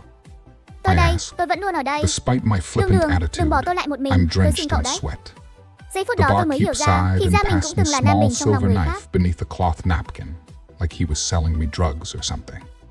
Thanks, Hello, I lão said, đường à lão đường. gingerly scooping Nghĩa the phụ, blade up người and đừng dạ into con, the phải người inner nói muốn pocket tạo of bất my ngờ cho tôi jacket. hữu tuyết à? Sao người lại Finish ngây your ra drink and rồi? hit the Chuyện gì thế bricks. này? It'll Không be phải tôi dark chết soon. rồi sao? Sau khi hoàn hồn, Don't be đường phát outside hiện mọi thứ trước when mắt. it is. Rất giống với thời đại I học của mình. slammed back the Mà rest người of trước my mắt chính là beer bạn thân and từ nhỏ stood đến up lớn của đường slowly, đường. Đường watching đặt the tên là eyes nghịch of tử bàng bác. everyone in the room Nghịch following tử, my còn có every thể gặp được ngươi. movement with Tốt quá, đã nói với ngươi bao unsettling nhiêu lần calmness. rồi. Bớt hút thuốc After thôi, paying bớt the hút thuốc thôi. Nếu không ngươi sẽ đi trước ta I đấy. quickly stood Ha up, ha ha, nói left the xong. establishment, Đường and đưa made a món quà break trong for tay the cho bàng hotel, bác. which was about a Tặng ngươi block đấy. away. Đây là món quà I mà picked đường up đã my chuẩn bị pace kỹ lưỡng cho tôi and hữu tuyết. ignored Nhưng bây giờ any đã không cần thiết potential nữa rồi. surveyors Nghĩa phụ của surrounding me nhiên as I ban cho walked. toàn tử. I Lừa ngươi was làm gì? quickly losing the light. Dù sao cũng không có ai thế. How Nước phù sa long không chảy rượu had I ngoài. been Thôi in bỏ that đi, damn hơn 1.000 bar? tệ đấy. I Tên thought nhóc it nhà was ngươi không biết đã only a gặm bao nhiêu few gói mì ăn minutes. liền rồi. Không được thì The trả lại đi. hotel Lát stood nữa mời bố apart đây from ăn the một other bữa gà rán là buildings, được. Ha ha like a ha, sore thế cũng thumb. được. Lát nữa trả lại điện Because it thoại. wasn't a Bố part đưa of the con đi xả downtown láng một bữa. strip Thế mới đúng like chứ. the other Trên trời stores. góc bể đâu Its không có cỏ age thơm. was Anh em far của tôi more ưu tú như evident. vậy. Không để mắt đến The cậu là do tôi hữu three-story tuyết cậu ta không có mắt hotel nhìn. looked more Đúng, like tôi an thấy cậu nói rất asylum đúng. rather than a hotel, Thiên nhai hà xứ vô and phương the thảo. stone Hà tất phải ăn cỏ gargoyles gần that hang. lined Thật its hay giả đấy. concrete Gothic Trước đây tôi hữu arches tuyết là sinh gave mạng me của the cậu. Cậu có thể từ bỏ distinct sao? impression Có that gì I mà was không từ being bỏ được. watched Cậu cũng by nghe cô their ta nói rồi đấy. beady Tôi red chỉ là anh trai hàng eyes. xóm. Thanh Also, Mai Trúc Mã I 18 năm. noticed Không bằng một người something mới red quen on the 18 ngày. claws of their Chán thật. hands and Ha ha feet. ha. Thế này mới là anh Was em của that tôi chứ. paint? Trong lòng không có phụ Please, nữ. let that Phước đao tự just be nhiên thành thần. paint.